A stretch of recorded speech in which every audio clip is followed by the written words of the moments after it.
We have had multiple times in the last 90 days where shit has royally hit the fan.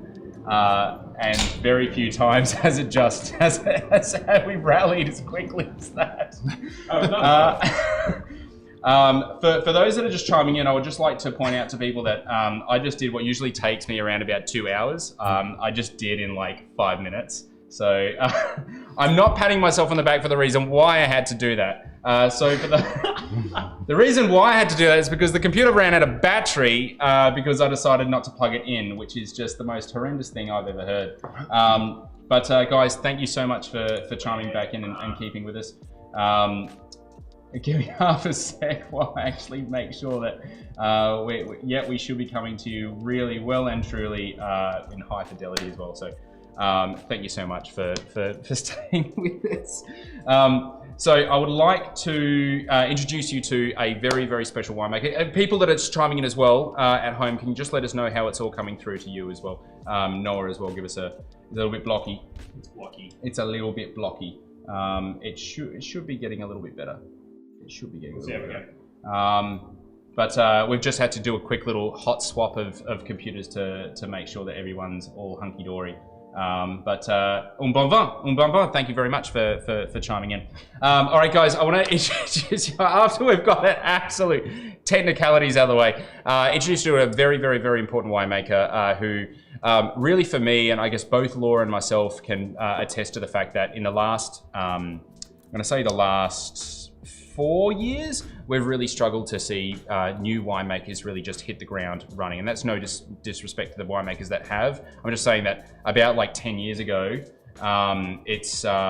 it was incredibly a fun place to be in wine. It still is today, but there was just an onslaught of new producers and compatriots that were hitting the ground running really, really well. And it's been a bit of a spate before we've seen sort of wines that have really hit the scene that have absolutely blown us away. And to be honest, those wines, when we saw them around about 4 or 5 months ago, we've just kind of not really shut up about them. Anyone that will actually want to hear, we wanted to tell them about Sven Joschke. So this is Sven Joschke, by the way. Thank you, you're too kind. No, honestly, thanks so much for joining us. Now, after all of that, and I'm sure we're a little bit buggy as well, and I'm really sorry about, I've absolutely no idea what's going on that front anyway, but we should get some wine in glasses, I think, after all of that. What should we start with? Where do you want to lead me? Where do you want to lead me? Start with the, seriously. With the Sanjo? Yep. Always. Very nice, we love with Sanjo.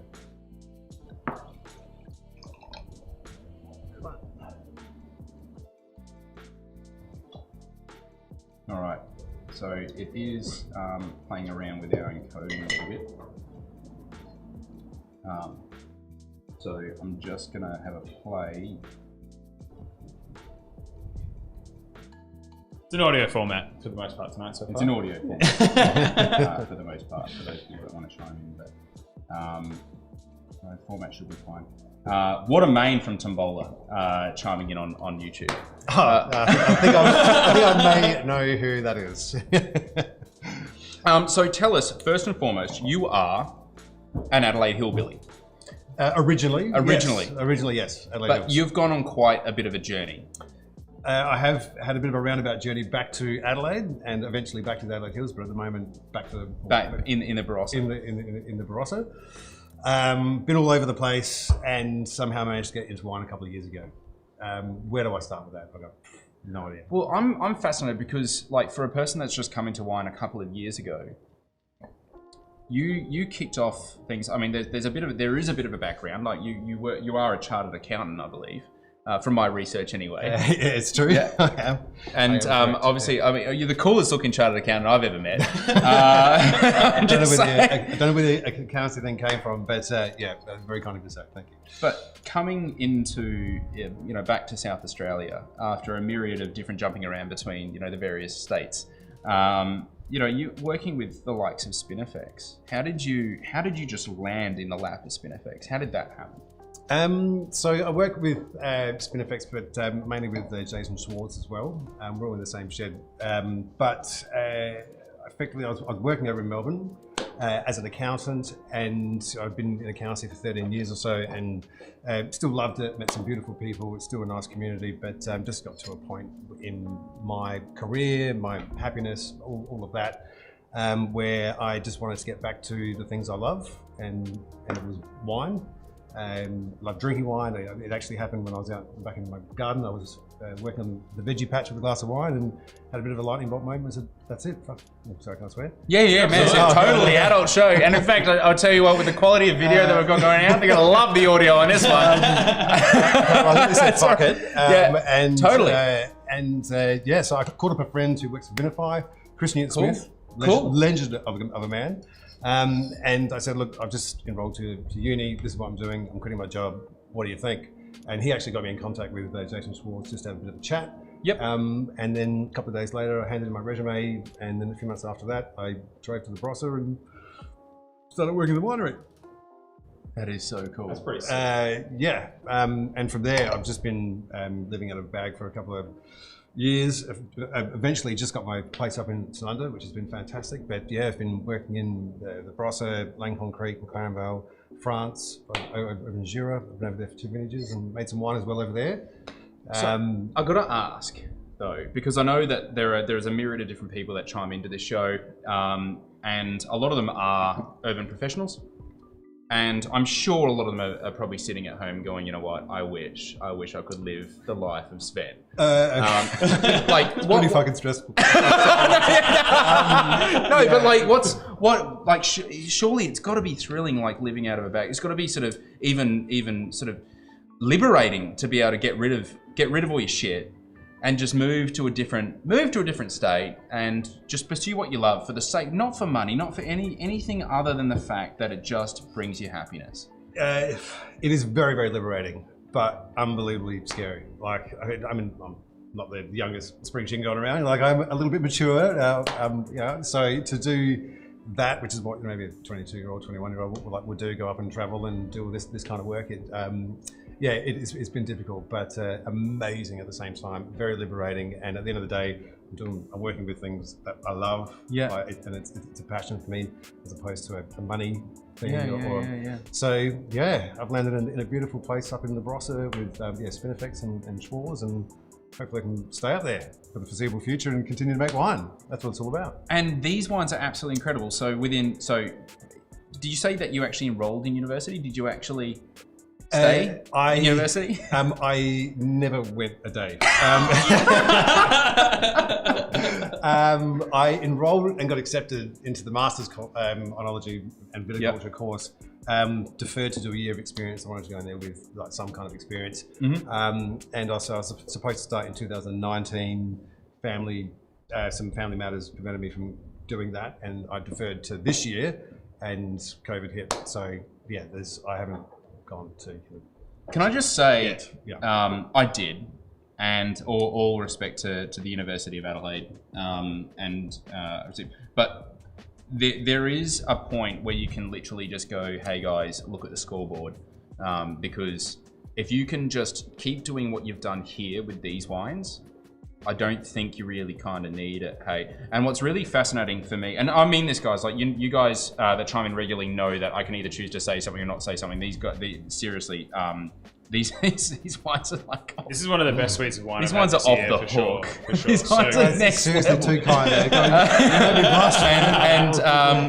I was both Laura and I were incredibly taken. So every single time that we actually, I saw the Chardonnay on your website today. I was doing a little bit of background research, and I got really upset because I was like, "There's one I haven't tried. There's one I haven't." Well, these are yours. That's very kind. But what's even more impressive, and it just doesn't stop there. It's not just the quality of the wines, packaging-wise as well. Just gorgeous things to look at, and I think we like to have things that are nice to look at, not just incredibly nice to consume. But guys, and I know a lot of people probably wouldn't make this connection, but from the Barossa to Langhorne Creek, it's really hard. Like, we've been in the Adelaide Hills for a while, and we're dealing with, say, Riverland fruit, for example, for a while, and it's taken us a while to really find our groove. And it's taken you a couple of years with no formal training or experience to find a groove, not just in the Barossa, of which you did have experience in, but also in Langhorne Creek, which you had 0. You know, and to be able to turn out two wines out of there. So two of the most strongest ones, the Dolcetto Rosé, which there's another wine. I assume it's just sold out. Or you still do you have any left? The four wines. We're getting a little bit low on them, which is a good problem to have. But yeah, well, when there's not much and it's really good, and it's actually they're pretty good price points as well. Like to take home these wines, how much typically would they set you back? Parade sellers stock them, and that's around about 26. That one's about 36, 37 or something like that. So yeah, is that that's the one? That's the Sangiovese. Seriously, there's a Sangiovese, and and I've said this on the show before. We're not a show, Steve, so I've had a lot of time to say stuff on this show. But Sangiovese in Australia, I have felt honestly has been a bit of a swing and a miss. They've been saying for 40 years. Since the 70s, actually, that Sangiovese has an incredible potential in this country, and you think within that time we would have figured out that potential. I didn't realise the potential until I tried Sven's wines. 2020. Seriously, I've been like lambasting this grape variety, not realising it's actually just the way that we're doing it. But we've been taught this lesson time and time again. You know, Ashley Ratcliffe. And his movements with the Ricatera Farms project showcase that Riverland wine is the way it is, not because of where it's grown, but because of how it's grown and how it's made. If you change the how, then you can drastically increase the quality. So how is this Sangiovese made? Without giving away too many like trade secrets. No, that's fine. And it's not my vineyard. My Uncle Rusty, he's Uncle Rusty, he's a good man. He's up in Langhorne Creek, and he manages a couple of vineyards up there. So, look, he does put in a fair bit of effort, particularly into the Sangiovese. You know what varieties like they go in and out of fashion, and some get more love than others. Sangiovese typically didn't. We'll bring back Merlot one day. It's coming back. Is it? Yeah. We're going to see maybe. people on the bandwagon. A few more people on the horse. Yeah. No, but it is. It's relatively traditionally grown. They do use a little bit of sulfur out there, particularly in wet years. But other than that, it's pretty basic stuff. Yep. The vineyard does get a lot of love from us, given what's happening with Sangiovese at the moment. Keeps getting pushed. The Dolcetto one, not so much. That doesn't get sprayed or anything like that at all. Yep. So that's very organic, but without the certification. So. It's fascinating that with Dolcetto. We take a bit of Dolcetto from Clare Valley. And I like to tell people that I think Dolcetto's a sleeper. I think Dolcetto's an absolute sleeper, especially viticulturally. It's the one vineyard, when we roll into vineyards, there's so much stuff that we have to pull on all the different levers to try to get it done better. Dolcetto is just the one that is always like, what? You just look at it and you're like, it's very happy to be here. The fruit is of incredible quality. It needs very minimal water. But it's got this sort of hang up from being the really younger brother, not just to Nebbiolo, but to Barbera as well. No one really values it much, but it makes some of the most delicious wines, and not just that, delicious rosé. Yeah. Like that's something that we did once or twice, and then we stopped doing it because the vineyard was actually too small. It was good rosé. But if we could actually continue doing it, I would love to do Dolcetto rosé. It's just lifted and fleshy, and it's just really fun. You get it nice and lean. It's brilliant. Very juice heavy. Like the bunch is quite big as well. Like juice to skin ratio is quite. So doing a rosé is perfect for that. Makes total sense. Absolute sense. So you started in 2018 was your first vintage. First vintage, 2018. Yes. But there's been a big change in the way that these wines are packaged in between 2018 and 2019. Correct. Why? Just discovered something you're like, we're gonna change it. We're gonna. That's a very, very good question. And the guy that Tom Bolo, the fellow before. Yeah, he's my best mate who actually designs like the labels. Oh right. Yes. Do you have a falling out or something like that? Well, no, we didn't fall out. Sorry. No, I promise I wouldn't mention this, but no. Look, the first release was we just wanted to keep it simple. The wines were minimal intervention wines with not a lot of bells and whistles when it comes to fucking around with it too much. Yep. We wanted the labels to be nice and simplistic and have that kind of hand-touched little feel. So that's where we got the hand idea from, and we ended up having to hand label back and front each run, waxing as well. So that was a very big learning curve, actually going through that and realizing that actually if we get our shit together, the bottlers will actually put the label on for us when we get it bottled, and it doesn't cost any extra money. So I spent nights at like 2 or 3 o'clock in the morning just at the winery, like waxing and labeling, and then sleeping in the car and getting up at 6 and then doing it again. So man, I'm there. We've done it before. You know what's going on, man. Yeah, and Richard's over here sitting on the couch. He's like, yeah, we've all done it before. It's a labour of love. Like, yeah. So that was the experience with the first ones. But for these labels, I wanted to do a little bit more something true to the personality, like and a little bit of a floral dude. Still masculine, but a little bit of a floral dude. So we want to have like a little bit of pastel in there. Nice. Yeah, they're beautiful. They're absolutely gorgeous. Back in my accounting days, I would chock all my spreadsheets full of these kind of colours and make them all pretty and whatnot, which everyone used to give me a hard time for, but fuck it. Yeah, fuck them, seriously. No, I still kind of work with them. You got to appreciate the aesthetics, people. Appreciate the aesthetics. It does matter. It does matter. It's good on the eyes. But so where do the photos come from? There's this amazing Greece. Yes. That's the sunset. Well, just you just Googled Greece, hit the images. images. This is a photo taken by Tommy in Greece. Seriously? Yeah, on a beach with the sunset. That is so cool. Same as the rosé bottle. That is so cool. I had no idea. That's so awesome. And I guess the idea with that is you look at it, and that's the kind of thing you want to see when you're drinking a wine like that. I don't know, it kind of just pairs well with the surroundings. So it's actually really interesting. There's a guy that's in the UK that did this study that analysed. It's funny. It's sort of the lingo is actually seeped into our own business here. What you call non-tangible things and tangible things. So there's non-tangible benefits to something, and there's tangible benefits. Tangible benefit might be, it brings in 20% extra dollars, like revenue. Non-tangible meaning it makes you feel really good. So a non-tangible change to, he actually studied the shape of dishes and how they actually influence the way a person tastes. And so having, absolutely. So having a round, it's proven, having a round plate makes things appear sweeter. Having a square plate makes things appear more bitter. He went and surveyed thousands of people tasting the same things on multiple plates, and all the variables are controlled, and it is visual impact actually does influence how we taste.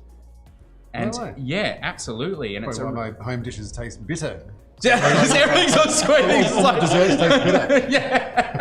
But it is actually and as subtle as it may be, but it's something I find really fascinating with wine as we start to actually look at different ways that we consume it, because it's no longer just a commodity. It's no longer just a product.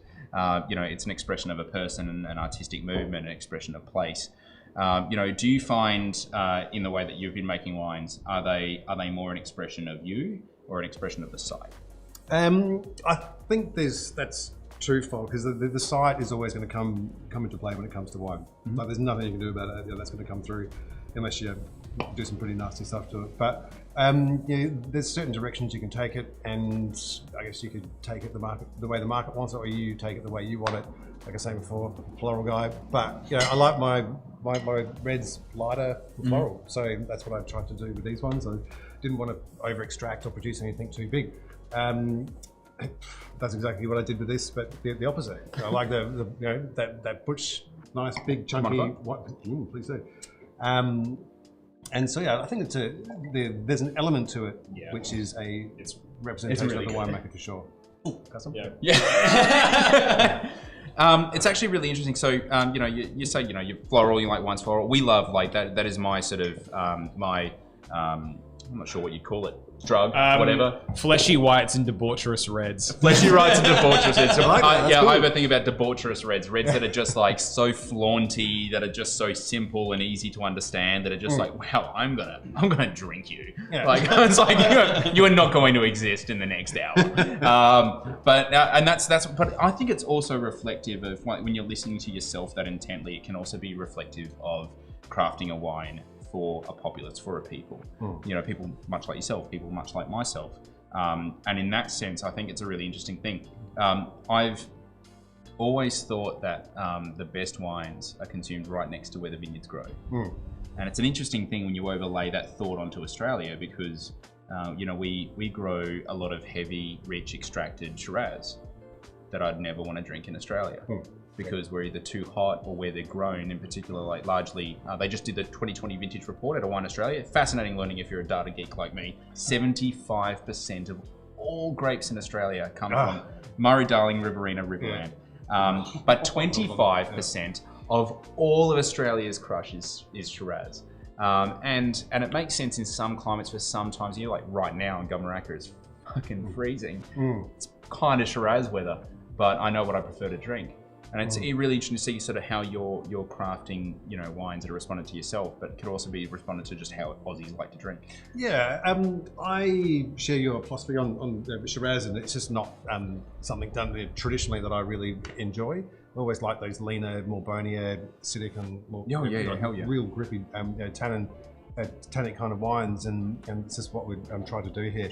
I think they work well. That kind of style works well with the sites that I have got previously. Evidently. Evidently. Yeah. So providing I can still get the fruit, I'll continue to make them. I want to answer a bunch of because there's a bunch of questions here for you already. Okay.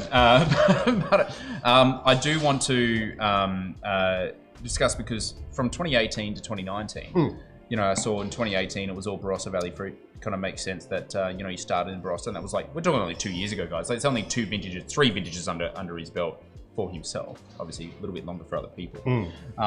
And then 2019, things started to really change, didn't they? There was a bit of Barossa, a bit of Langhorne, a bit of Hills, filling it out. Like, where's the directions moving 2020 and onwards? Where's the heart lie? Where have there been the sparks of joy that have just gone like, holy fuck, we're making delicious wines from here? That's a very, very good question. In 18, so I went over to France and worked in a winery in Jura, and I was very lucky, probably the luckiest dude in the world, to get a fruit allocation over there. So I made. Seriously? Whoa. Yeah, so I made. Seriously? I made a Jura Chardonnay. What? Really? Because I was like, oh yeah, man, he's thinking about coming up the hills. He could be like, it's just like, Jura. Yeah, that's awesome. So one of the guys that was working in the shed as well with Spinifex, Marin, we love Marin. I was just talking to him after a couple of days of being in the winery and learning how to use a forklift. And I said, oh dude, I'm loving this shit already, and the fruit hadn't even come in yet. And I said, oh, can I come back to France with you afterwards and do a vintage with you? Because I'm over 30, difficult with visas and whatnot, we went back and forth with their parents, and I went to a couple of months after, I went to Jura, Arbois, just near Arbois. Yeah. And did vintage over there with him, and it was a bumper year that year, so there was some extra fruit. Extra fruit, and you were like, hey, look, I'll give you some money if you want to. Yeah. And sort of worked out with your mate to leave it in his winery for a little while it gets bottled and sorted, and So is it coming here? Yeah, September apparently. Yeah, I'm trying to work out the logistics of that. I'm not an importer, a booze importer at all, so I got no idea how to go around that. So I'm just trying to figure that one out at the moment. I went back in 2019 to do a vintage as well, and bottled it then and got all the labels sorted. Is it looking good? Yeah, I like it. I like it, but it's not everyone's cup of tea. It's four times as big as that. Skin contact without the yellowness. It had 10 days skin contact. But same kind of color as that, but still 3.3 pH kind of thing. It's still crispy, but heaps of flesh and heaps of oil, and I like it. It's not everyone's cup of tea. So yeah, I'm trying to bring it back. I'm going to add this to my Google Calendar later for September. September. So that actually leads us to another question: whether or not I'm brave enough to ask. May I ask how old is Sven? 36, turned 37. And so when I'm pretty sure I can sort of understand where this question is coming from, because like I said, there's a lot of young urban professionals, people that are maybe disenchanted or just want to try something a little bit new, and your story is really inspiring. At what age did you just leave, if you don't mind me asking? I'm curious. In terms of if you're like, you know what, fuck accounting. So I want to go do what I love when you're in that garden. 34. Far out, dude. Yeah, look, it's a big risk, and I studied for all of my 20s, pretty much 10 years straight, So not throw it away because I've still got that, and I still do a little bit of freelance accounting work on the side as well. But that's not a plug. No, so I've still got that to fall back on. That's fine, but it's a pretty big. It was a huge risk and not the easiest decision I've been able to make in my life, but certainly a positive one for for in here and up here and hard work and getting out of the office. Working on vineyards. It's a beautiful thing. Yeah, right. It is one of those things that people say in this industry to and we even just if you can sheerly calculate, like if you want to be a billionaire in this industry, you just calculate the sheer quantity of wine that you have to make to do so. I've got the numbers in my head. Yeah, it's just like it just doesn't. It ain't gonna happen. It ain't gonna happen. I should have started like 40 years ago. I wasn't even born, but I should have started there. But it's an industry of love and passion, particularly in the realms that we work in and the brands we work with. It's all about that. It's love. It's lifestyle. It's love and lifestyle. I mean, I don't have much of a lifestyle at the moment, but none of us do. But the dream is to get that lifestyle and to be working with beautiful growers, other beautiful producers, and just drinking wine, really. Drinking really good wine. Really good wine. Christina said, I love the way that you profile your wines on your website. No BS, really informative. And I jumped on the website as well, and I think it's really cool. Like, super simple, super informative, and the fact that you don't have the same old fucking bottle shots, like, so cool. No, thank you. So cool. that is like really Again, awesome. Thomas Workman is a good man. He's my best mate. He is learning how to put together websites, so he put that together for us. It's really nice. Tombola said, don't listen to him. Yeah, that's him. Aiden said, you've already brought back Merlot BC. Taboo is dope. Thank you very much. Love the waxing. Sorry? R.I.P. R.I.P. Taboo. Taboo's last vintage was 2019, unfortunately. Although, watch for Harvest Merlot. And Merlot will be popping up in something that's coming. Couple of weeks. Wines are delicious. Monique Price, thank you very much. Also, to see someone chase their passion, Sharon Coles. Thanks so much for chiming in, Sharon, and that's absolutely true. Like, I think in this industry as well, and one of the reasons why, I mean, I didn't actually know. I had no idea how old Sven was. I mean, young Sven was. And that's I'm so sorry, but it is one of those really cool things. Like, you can in this industry, you can make it your own. You apply yourself, and you can definitely find yourself with a amazing little wine brand as well. It's not easy. They said it's one of the hardest, most stressful things. Yeah. Debt's a wonderful motivator. I found. I must caveat with what I said with the amount of luck that I've had to be able to start up when I did is phenomenal, and the amount of support from the people that have been around me has been mind blowing. Like, if I did it 1 year later when yields were down, forget about it. I wouldn't have been able to go to France. So if I did it this year, it just wouldn't have happened. So it's taken a lot to kind of just line up and the university work to make this work. So I'm very thankful and fortunate, for those opportunities. And you could say the same thing with Unico as well. Honestly, we wouldn't be here if it wasn't riding on the backs of plenty of other great producers that either open up markets for us, but overtly just lent us equipment, which I couldn't even imagine those same producers being able to do these days. So it is very unique to your particular thing. But I think you have to just find out what you want in this industry and go for it as hard as you can.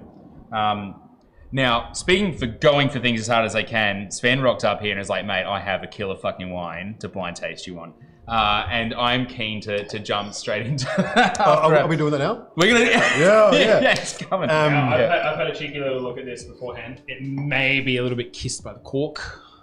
But nothing too crazy. I'm going to shove the comments down. Rocking the red turtleneck Sveni from Renee Gentil. Gentile. Anyway. Okay. Yeah, maybe a little bit, but I don't think it's much. It's alright. It's such a tiny quantity. There's some age on this. I've been dying to taste this one. There's some age on this. This is incredible. So how do you do your blind tastings? You start old world, new world. You start where? Yeah, classic options. Well, with these wines and these glasses, we start with red or white. Oh, okay. We go back to basics because it is actually really quite disorienting because you'll try this yourself on a different wine that you'll choose, and you'll see how sort of hard it is to actually pick up. But I'm nervous. I'm gonna go red on this because of tannin. Yep. Yep. And Old World. Correct. So this is incredible. Whether it's the cork or something else, and I actually think the Old World New World question is actually really quite interesting because the way that Australian wine matures really starts to narrow the field between what Old World wine matures at, and it could have been either or. But it's body weight, a little bit lighter, but this tannin, man, this is amazing tannin. What's really interesting is the wine evidently has plenty of life left in it. I'm quite surprised. I'm not saying anything here. Now, what are the options? What are the options for 3 options for country? Okay, we'll say Italy. Yep. We'll go Spain and France.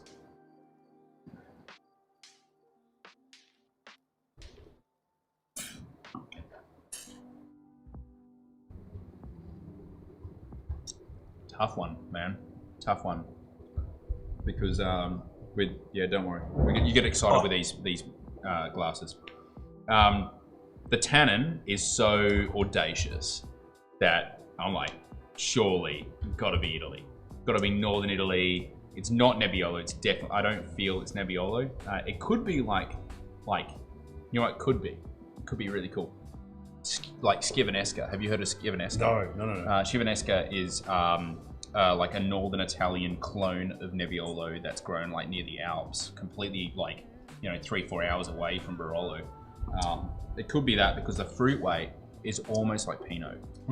Like this feels Gamay. This feels Trousseau. This feels like Pinot with a bit of guts to it. So I'm going France. You go France? Yeah. Okay, you'd be right. Yes! I'm so nervous. The tannin on this is next level. This is so cool. All right, sub-regions. 3 sub-regions. Okay, Burgundy. Loire. Or Jura. Okay, now you're gonna ask me to play the man and not play the glass, because of course I'm gonna jump straight to Jura, and because I feel that this could possibly be an amazing matured example of really awesome Trousseau. Burgundy, maybe some Beaujolais, like classic Beauge. Same thing with Loire.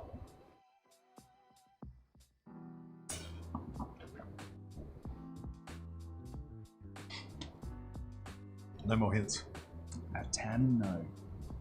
Tannin with that level of fruit weight. And when I say level of fruit weight, I'm not meaning high, I'm meaning low. It is lean. So that tells me to go north. But I'm going to stick with my guns and play the man now. I'm going to say Jura. Is it Jura? It is Jura. Oh, thank God. Did you type something up on your screen with before and not the... I only typed it up like 30 seconds ago. Yeah. No, seriously. Yeah, I was like, oh wow, he's on the money as I'm like typing it. So there's no hints, there's no... No, that's this is legit. That's this is legit. Yep. Yeah. All right. So Arbois Trousseau. Yeah. Seriously? Yeah. Bring out the boy, man. You got to see this. Oh, so, okay, vintage. This is the, this is the sorry. toughie. Oh, of course. This is the toughie. I'm stoked with that performance because I fucked up Arbois and I fucked up Trousseau so many times. Yeah. Noah has been here to see every single one of them. Every time there's some kind of wine with a whisper of like funkiness, it's like, oh, this feels like Trousseau. Yeah. There's no way I'm blind tasting your stuff. I'm never going to be able to do that. That's so cool. That's so cool. All right. Awesome. Cool. Vintage. Can I have 3 options? Do you know vintage? Yep. You can go 92. Fuck. You can go 95. Or 99. Oh, wow. You're testing me. Because look, whatever I choose for those folks playing at home, this wine looks young. And it looks old, like you can tell that it's got age on it, but it's got more time to go. It's got amazing tannin extraction. The tannin is not oak derived, it's fruit derived. It's got to come from therefore a ripe vintage. Now that's where you're testing me, like remembering what ripe vintages are in Jura and Arbois in the 90s. Like, man, you know how old I was in 95? I have no idea. I was 5. Yeah. I don't know how you know. This is amazing. So it can't. Look, I'm going to say it can't be 2. It's either going to be 5 or 9. Both are incredible vintages. I'm going to lean towards 5 as a middle ground because I know 5 had a little bit of late heat, which would have blown off any water. They usually get a lot of early downpours. I'm going to 95. Fuck you. Yeah. Look at that. Serious? Did I just like... Yeah, good year 95. I just really smashed that out of the park, man. So, Tell me about this wine, man. Seriously, he's been here the whole hour. He knows like there's no trick up the sleeve or anything, like, you know. I can't do that, man. Yes. I thought that would have got you for sure. But no, anyway. The guys I work with over in Jura, they produced this wine in '95 from one of their vineyards. Top vintage, Crusoe vineyard. And they did this bottle in honor of Louis Pasteur, who actually came from Arbois. So if you look at this, it's actually a homage to Louis Pasteur. That's so cool. So, getting basic on people. No, because I usually have like a button that says "Get Basic." Yes, please. Louis Pasteur basically was the father of modern microbiology. He was the one that actually figured out. He's actually figured out a bunch of really cool shit, to be honest. Not just pasteurization is what he's really known for, which is a way to basically get microbes out of something by, I believe it's raising it to. Okay, now you're testing me. 75 degrees Celsius for 15 minutes. Yeah. I'm pretty sure it's pasteurization. But he also figured out how things ferment. He also figured out the concept of yeast and fermentation in wine. Alive. They were live things. Live things. Figured out malolactic was actually a bacteria, distinct from yeast, which is a type of fungi. The rabies anti-vaccination, actually. He developed that. Do you know what the coolest? Do you know what the coolest one though? He's the man. Do you know the coolest one though? And a lot of people don't know this, and it's just a weird factoid about Louis Pasteur. I think there must be like, I imagine in places like America, there's like people that get together for Pasteur meetings. Yeah. And they're like, let's talk about the factoids about Louis Pasteur. Yes. I'm one of them. Do you know the word for like, you know, when we talk about internal organs of things, we call them cells. Like this is a cell of this, you know, this is a mitochondrial cell. The cell, the word cell, Louis Pasteur coined that word when he was looking at a dissection, like a really slither dissection of a cork. And he determined that looking through it, it looked like little jail cells. And when he actually, you know, was looking at microbes and dissecting cells, he thought it the same. So he called them cells. A cell. Oh. Yeah. But it was all based around the concept of corks and based around, because the guy was a maddening drunk. Yeah. He loved wine. He was like gnarly. He was like right into wine, man. Almost as much as you are. Yeah. Jumping straight to the comments. What is it now? As your number one fan, shout out to you. I don't like Shano, but I love yours. True story.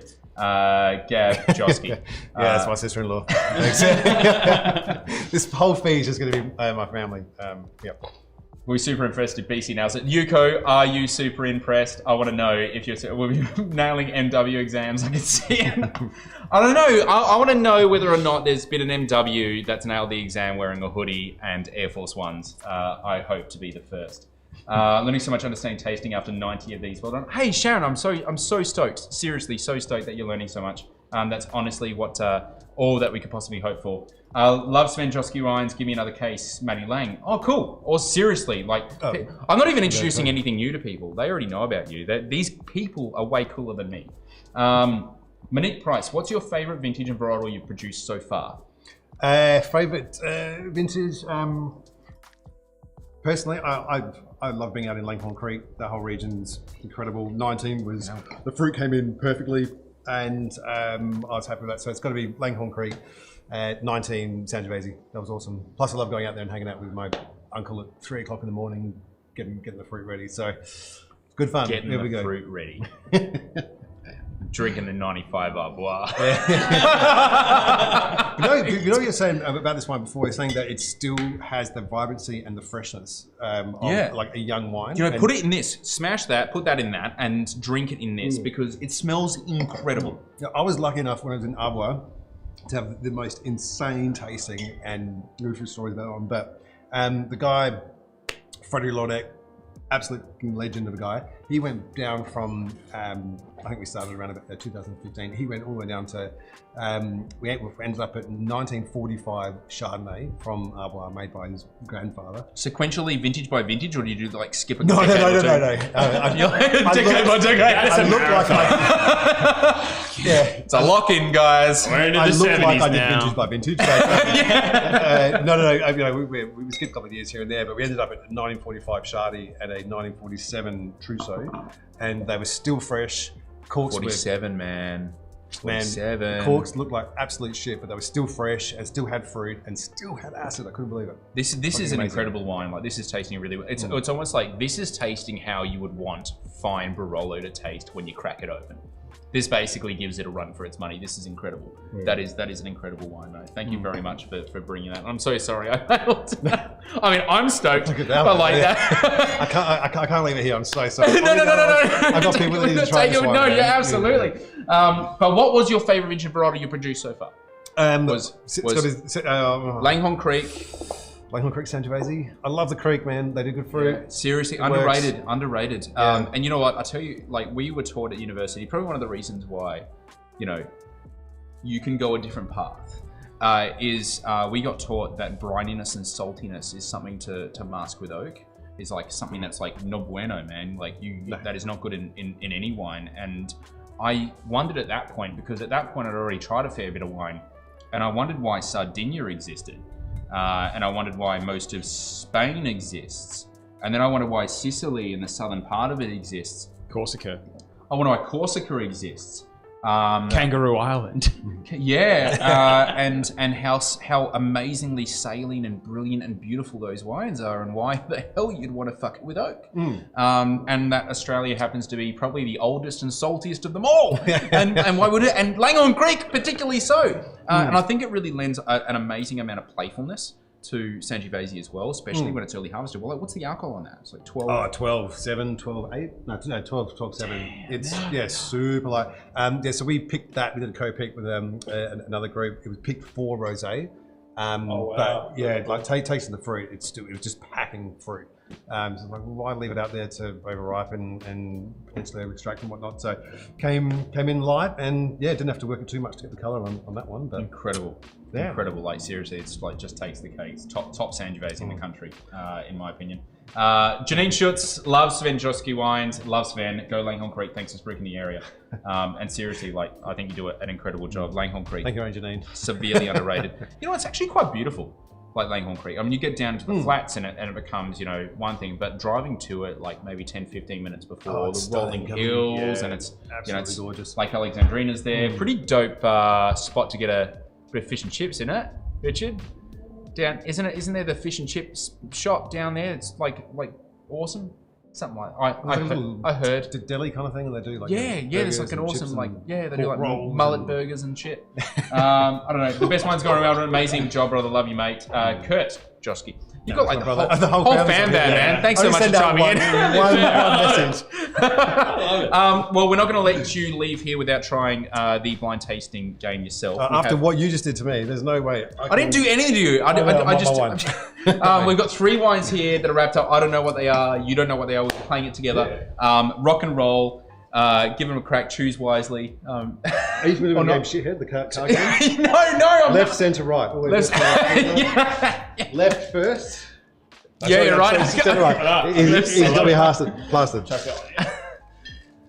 I want to know this game, Shithead. I want to play Shithead. No, I haven't played a lot of card games. We can play it. I think the last card game I played was Uno. Yeah, I've missed Cards Against Humanity. I've missed Shithead. I've missed. I tell you what, though, I played, and I used to really enjoy Snap. No, Canasta.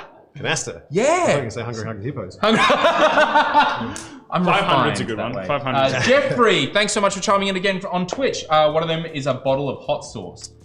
I have no idea what you're on about, but I'm hoping it means this is hot sauce or he is hot sauce. I think maybe his illustrations on the website, maybe.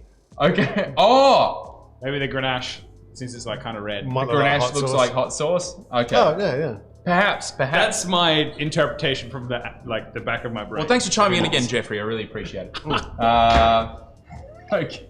Oh. No, we've got black wines, Yeah. black glasses, not black wines. Cards Against Humanity is brilliant. Christina, when you come down, I expect you to bring them with you, and we'll play them together. Apparently, there's like there's an entire amazing array of folks that have been joining with us for quite some time, and they're actually going to.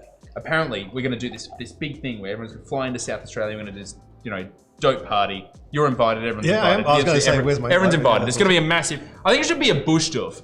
We should do it in the middle of there's going to be too many people, and we're going to need to socially distance. At least responsibly. He's got sauce. Wait, do you sell hot sauce? I wish. I fucking love hot sauce. No, I don't. I might need to update the pictures online, but yeah. Jill Joschke won't be having to make bubbles for me. Love Sven Joschke. It's my mum. I follow them from Mexico. Here it's 4 a.m. Dude, you're Mexican fans. I follow them from Mexico. Here it's 4 a.m. Oh, Love beautiful. Adriana, thank you so much. Yeah, amazing. Did you know that? You had Mexican fans? No idea. No. That is so cool. That's very, very kind. All right. Yeah, under no circumstance will I be as descriptive of you as you were before. All right, well, we'll have a crack. We're playing together. Maybe we should have done this one last because I Ooh, smell wow. and taste this. This is this smell. I'm going to shove the comments down so Noah can let y'all know what's up. Red or white? Okay. Amazing. All I can smell is the Truso. Cracking wine. Just off smell alone, cracking wine. This is awesome.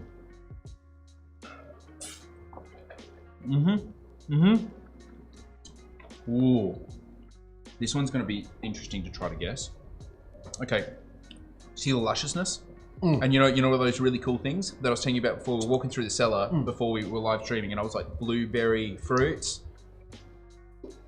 I think that is if blueberry was ever a thing in wine, it would be this. Wow. That tells me Sylvanian oak. It tells me it's been matured in it has to be like it's the only quercus that produces alpha ionone, which is a lactone that is unique to that quercus. As opposed to things like vanillin's another lactone that American oak does. So the only way this flavor can actually incept itself into this wine is by a maturation period with Sylvanian oak. Now, who uses a shitload of Sylvanian oak? Italy. you. No. I mean, we do. I mean, not a shitload. We use a lot of like Budra, but like who uses it in liberal amounts in their wines would be the Italians, and particularly I'm going to say potentially Northern Italy. But that's where my head's going. I don't want to lead you.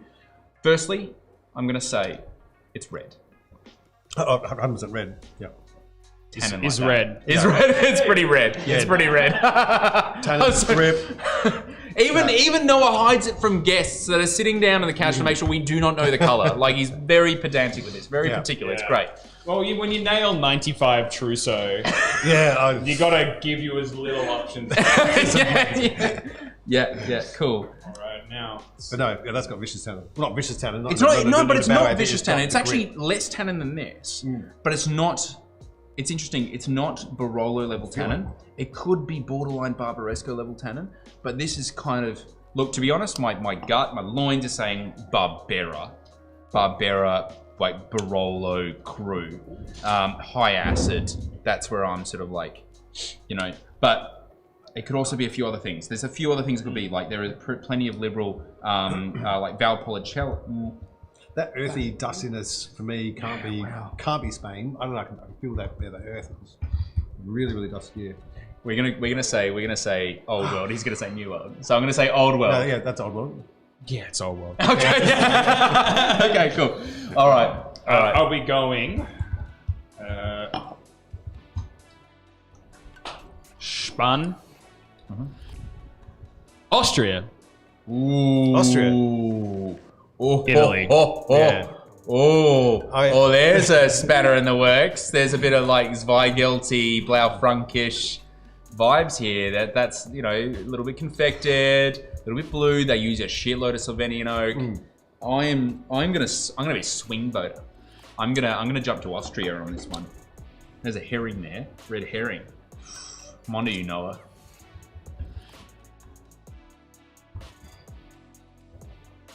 I'm gonna stick with Italy. That kind of rusticness. Yeah, I'm sorry. This is what happened. And you've gone Austria? Yes. It's Italy. Oh no! You should have gone with the gut. Oh, I should have gone with the gut. That was a fluke, by the way. I don't Alrighty. See, it's definitely not staged. That's for sure. I can still get it wrong. All right, cool. All right, good red herring, Noah. Well done. I'm impressed. You know that flavor very well. I'm getting there, guys. I'm getting there. Alrighty. I feel like it's got. Where do we go from here?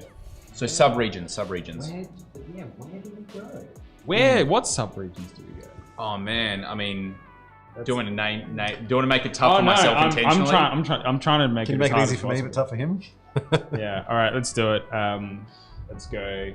Veneto, Yeah. Abruzzo, Piemonte. Well, Montepulciano could be Montepulciano from Abruzzo. Yeah, that could definitely be. Sorry? What? Nothing. I don't think there's enough herbaceousness for this to be. I'd actually be pleasantly surprised, but I like it's quite ripe. For Veneto, like unless it doesn't feel alcoholic, so I don't feel it's like a Ripasso or Amarone. But it is in the same vibes though. Oh Noah, you made this tough. I'm gonna put it out there and say Piedmont. Piemonte. Noah, I know I should stick with my gut and just go straight to like Barbera, Piemonte, Cru Vineyard. I'm gonna swing again though. I'm gonna say, 1 second.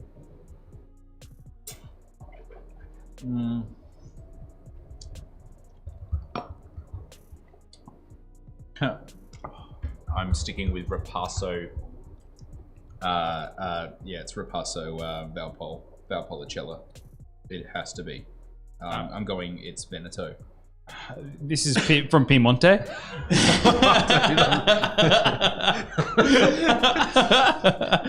This now means nothing.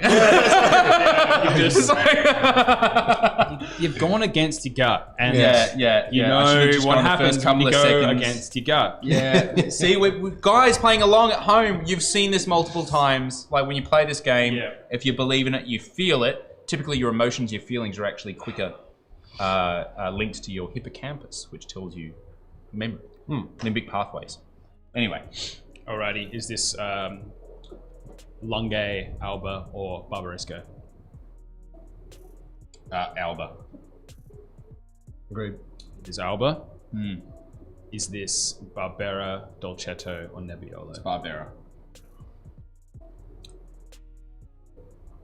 You're kidding me. You'd be kidding me. Like the first 5 seconds, I knew what this was. Yeah. I just didn't fucking stick with it. Is it Barbera? I'm gonna stay Barbera. Nebbiolo d'Alba. That's Yeah, Nebbiolo. wow. Makes sense though. Well, I'm glad, and I'm not glad that that's not Barbera. I'm glad that I'm like surely not. Damn. But look, Nebbiolo d'Alba declassified. You know, not lower grade. Like it just sits in a different classification of Nebbiolo. Lighter tannins. You know, super ripeness. We knew that Slovenian oak thing. Like, you know, we knew, you know, that it was gonna be Just right there. amazing. This is $40, by the way. Dry and dusty. Banging. Still plenty of Super fruit fun. though. Super fun. Anyway, can I see the colour? yeah, absolutely.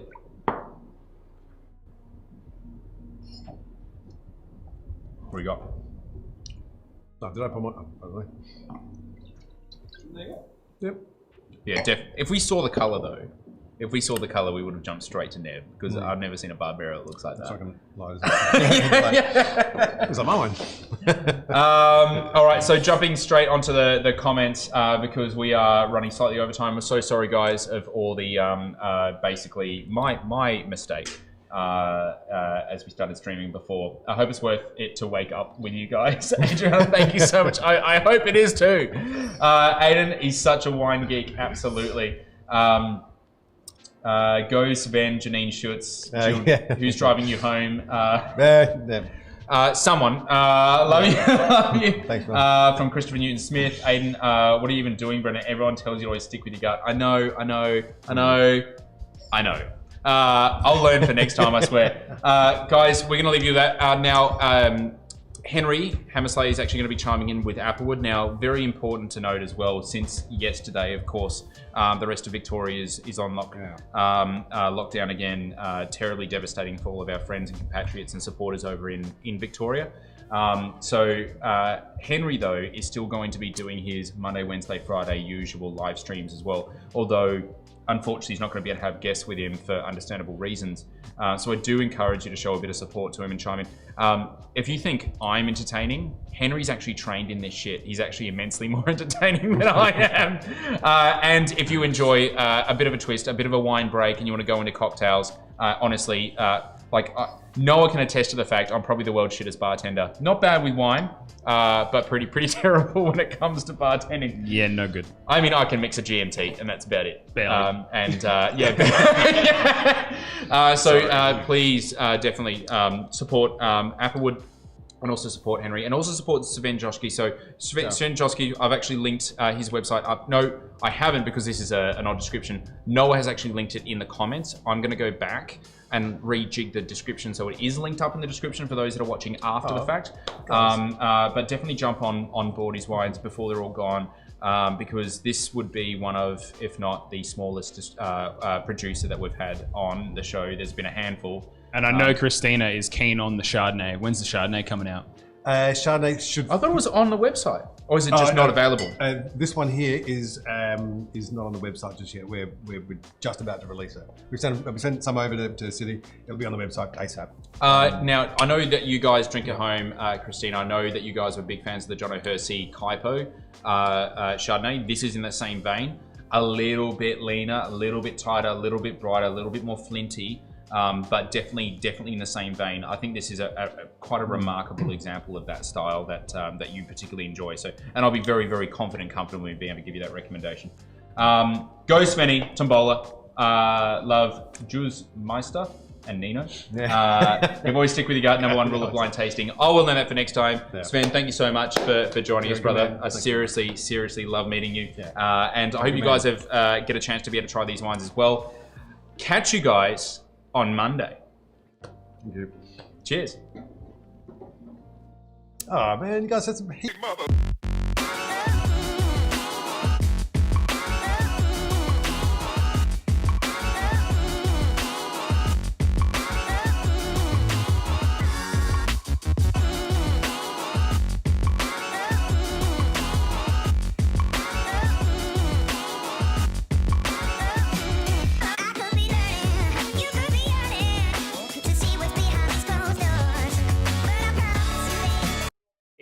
Go time. Holy balls! Welcome! Oh my god, we're live, and it is episode 65. Still alive. Episode 65, we are still alive. This is what we are doing this evening. Hello to everyone. Just give me 2 seconds. I'm loading up my fucking Restream chat, making sure everything's getting ready to go. There we go. And we are done. Oh! I hope everyone's having a sensational Wednesday. Boy, oh boy, we've got a sick guest with us this evening. This is Rick Marson, everyone. Absolute champion, ex-Union Electric, ex-Black Pearl. Fucking insane. Well, X is a strong word. Don't say you know. Yeah, I'm covidly distanced from the bar. Let's call it that. That is fair enough. You are in fact 100% covidly distanced. 100%. It's rather annoying. And yes, as Brendan so rightly said, if you were watching the Unico Zello stream, we're going back in, baby. It's time for Straight fucking... into lockdown. Get it home. Yes. Get those puzzles back out. I know you didn't finish them. I know we didn't finish them. Metro Melbourne, let's do it, Huns. Let's dive right back in. It was so nice. We are going to do it twice. Hello, Aiden. Good to see you. I hope everyone is having a sensational Wednesday. If you're doing Dry July, congratulations. Rick is. I'm not, clearly. So I hope you guys are having a sensational night. If you are drinking something this evening, please let us know. Tell us what it is. We always love to hear what people are sipping on. Whether you're on Instagram, whether you're on Facebook, Twitch, or God forbid, even YouTube. No. Who knows? Cheeky devil on YouTube. You cheeky man, sitting there on YouTube having a great old time. Well, dude, let's get into it. How are you? How are you doing? Good. You're yeah, okay? I'm doing all right. You're hanging out? You're having fun? I think the important thing is that we just all stay positive, keep together. It's not easy for anyone, but if we all stick together, that's all we can do. We can just stay positive for each other. Exactly. We've just got to kind of ride out the next 6 weeks if you are in Melbourne. If you're not, well, that's fucking great. I'm really happy for you. And a good way to look at it, my old football coach used to do this. 6 weeks, if you break it down, that's only 2 lots of 3 weeks. And what's 3 weeks? It's basically a lot of 2 weeks and an extra week. So if you think about it, it's just 2 weeks. It's just a collection of weeks, really. Exactly. That's all you just get through it. That's all it really is. Hello to Peter. Hello to Christina. Aiden is drinking Spanish Albarino. Oh, hello. beautiful. That sounds fucking awesome. Sharon, hello to you as well. Making myself feel better about lockdown by supporting local businesses, aka ordering from Australian distillers. I love it, Andrew. You're an absolute champion. And I'm sorry that we're all going into lockdown. But I tell you what, well, since you're not drinking, how about I make us a drink and you can taste it and then I'll drink it. Look, how does that sound? Cannot wait to see what you put up. Oh, Jesus. All right. Well, we're gonna fly right into it because we're gonna celebrate our one last hurrah because tonight at midnight it's done. So this is my little ode to the to the fact that we're going back in, baby. It was nice while it lasted. It's the deep breath before the plunge. Here we fucking go. Yes, hi Emma, good to see you. I know Sharon, the poor extrovert. Yes, I'm going to suffer. But it's all right. I get to put it live on the internet 3 times a week. So it's... I would use different terminology, but, whatever gets you through COVID. Man. Absolutely. Yeah. I like saying terribly, terribly disgraceful things. This is a beautiful little spritz that we're doing to start off. We've got some Chambrosette, which we've been over before. Do you know? You probably know a bit about Chambrosette. We were talking about this earlier. One of my favourite products, not used enough. Yeah. You'll find a lot of bartenders have maybe a cheeky bottle down in their bar that they sip on during the evening. Yeah. Wild strawberry infused dry vermouth. You literally cannot go wrong. It's freaking awesome. It's delicious. Now I'm just going to do some mathematics in my head because I'm splitting this in half. Now if you watch really closely, right between his eyes, that's his thinking face. Yeah, there it is. There it is. So I'm splitting this in half so we can both have some. Hello, Izzy. Good to see you. G'day, Izzy. Thank you for joining us, Iz. How's Great Ocean Road doing? Yeah, how's all that going? That's what I want to know. Let us know, dude. Yeah, and if you're feeling lonely, give us a call. We can make it a call-in show. There's no rules here. Yeah, there's really no rules. Yeah. Well, I mean, there are certain rules, obviously. I mean, we try to keep it as PG as possible, but I mean, we often fail. And that's okay, actually. No, in fact, no, this needs to be 18 plus. It needs to be 18 plus? We're talking about alcohol. We are too. Yeah. Gets you every time. So we've got, basically you need 45 mil, or 40 mil, sorry, of Chambrosette. Then we've got 30 mils worth of Ocaramaro. I am obviously splitting this between these 2 drinks. So it already looks beautiful. Half balls. Oh, stop it, you big flirt. I know. Social distancing is the only thing that's keeping us from making out right now. Yeah, this is very true. Yeah. We would be into it if it wasn't for the virus. We would earn that R rating. 100%. We would get in on it. But sadly, no. We are forbidden to touch. and it breaks my little aching heart. Also good. Also good on you, Rick. Dry July can be tough, and appearing on Henry's stream probably makes it harder. He has such a great collection, and I know far too well. Yes, 100%. Yeah, it is the true test. I feel like if you can make it through an evening with Henry Hammersley and not drink, I think you're doing something right in the Dry July. Oh, for sure. Like these streams, like when you told me you were doing Dry July, I was like, oh shit, that's gonna be a bit rough. Beautiful. So we then need a bit of ice, of course. And now we've got a special little ingredient, which is a homemade Davidson plum citrate. So basically what a citrate is we've got a huge amount of alcohol, obviously. You need some very strong alcohol for one. You need quite a bit of citric acid, and then whatever you want your flavoring to be, of course. And then usually you add like a little bit of salt and also probably a bit of cream of tartar, just to give it a little bit of body. So this is a Davidson plum citrate made by me. So we need a bar spoon. Bar spoon right here. Thanking you, good sir. So what I like what you've done here. You've gone from pink to red to purple. You know, just keeping all those colours together. It's a beautiful piece of art you got going on here. Thank you. And everyone loves pink drinks. At the end of the day. Pink drinks are dope. And now to finish it off, we need a bit of Dominique Portet sparkling rosé. Stop Get you going. I know. It's filthy and I love it. So Dominique Portet, just in case you don't know, is a beautiful winery located on Maroondah Highway in Coldstream. So if you get on the big old Maroondah highways and then just keep on going, you'll hit Oak Ridge, you'll hit Shandon, and then you'll hit Dominique Portet, which is just down the road, and it's freaking delicious. Peter, wait, he told you he's doing Dry July and you are not doing a mocktail episode? You don't know. Don't know if that's harsh, funny, or both. Yeah, look, I don't take any fucking prisoners. Right? This isn't a charity; it's a business. All right, and we're selling piss. That's what it's all about. So we're just going to top these off with a little bit of sparkling rosé. This is a dry rosé as well. Pretty freaking gorgeous. And then finally, it's like a little touch. We are going to pop some fresh strawberry in there, and also a little bit of rosemary. It's just too much. That's the way. That's just delightful. Have a look at that. Just pop that in there, just straight in there. You don't I mean, you can get all like classy and get your little. We can get some like little pegs, or like light it on fire if you want. Little smoke and you can have a bit of smoke if you're really into it, but it doesn't particularly matter, and it's just going to be a lot of fun. It's just a beautiful summer's day in a glass, right there. Cheers! And you can also give it a bit of a stir. I think I might benefit from a wee little. Yeah, because I think we've got. In there. Yeah, go on. That's the way. Sufficiently agitated. That's the way. Love the Dominique Portet rosé bubbles. Yeah, they're so freaking good. Cheers to you at home. Cheers to this. Enjoy.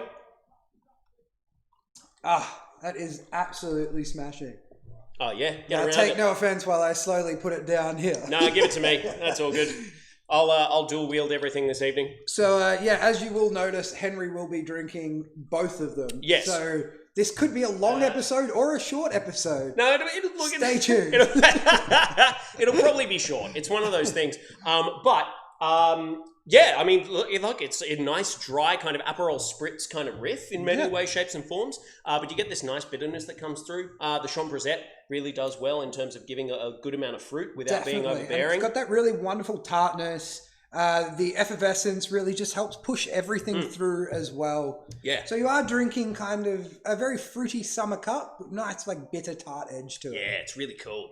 That's a banging drink. But now we need to touch on something. We do need to talk about something because I fucked up.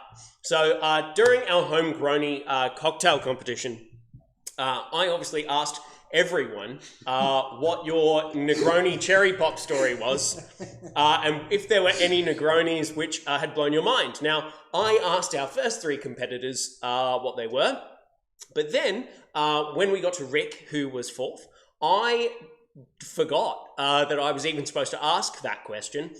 So in fairness, I had forgotten as well. So so we skipped over that, and I felt really bad. So we're going to do it now. All right. Basically, I want to know. Like, we skipped over this because your drink was phenomenal.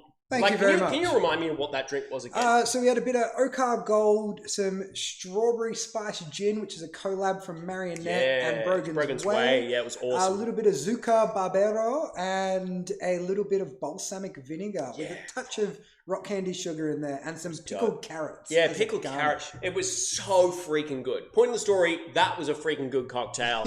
Sasha's did win in the end, but I really enjoyed that one. That was one of my favorites. But dude, what is your Negroni pop story? I need to know now, and I'm so sorry for glossing over it. I mean, and there's been so much build up now. This is guaranteed to be a disappointment, and that's usually the area that I like to operate in as a human. Oh, so, that's really nice. Yeah, so high expectations, low delivery. Yeah, exactly. A lot of talk. Yeah, little extremely delivery. Low quality. Yeah, exactly. Fantastic. My first Negroni story was more of a forced Negroni when I was just starting to get into bartending. My best mate and mentor at the time was just like taking me around to bars, showing me the scene, and would basically do all the ordering for me and told me that these are the things I need to like. And one day he just gave me a Negroni. And I remember thinking, well, kind of trickles some kind of like inner Italian heritage thing. Yeah. I like bitterness, but it's definitely not the kind of drink I could ever see myself drinking again. Yeah. So that was about 8 years ago, and I can honestly say that I did not stick to that in any way. There's been a lot of Negronis in between. There has, yeah. Seb Costello, you absolute champion. Thank you for joining us, my man. Seb, I hope you're having a very safe time. Seb, it's looking good for you, You've got mate. some great volume. I want you to appear on a Pantene, like a progressive Pantene Pro V commercial. I think that's the future of advertising there.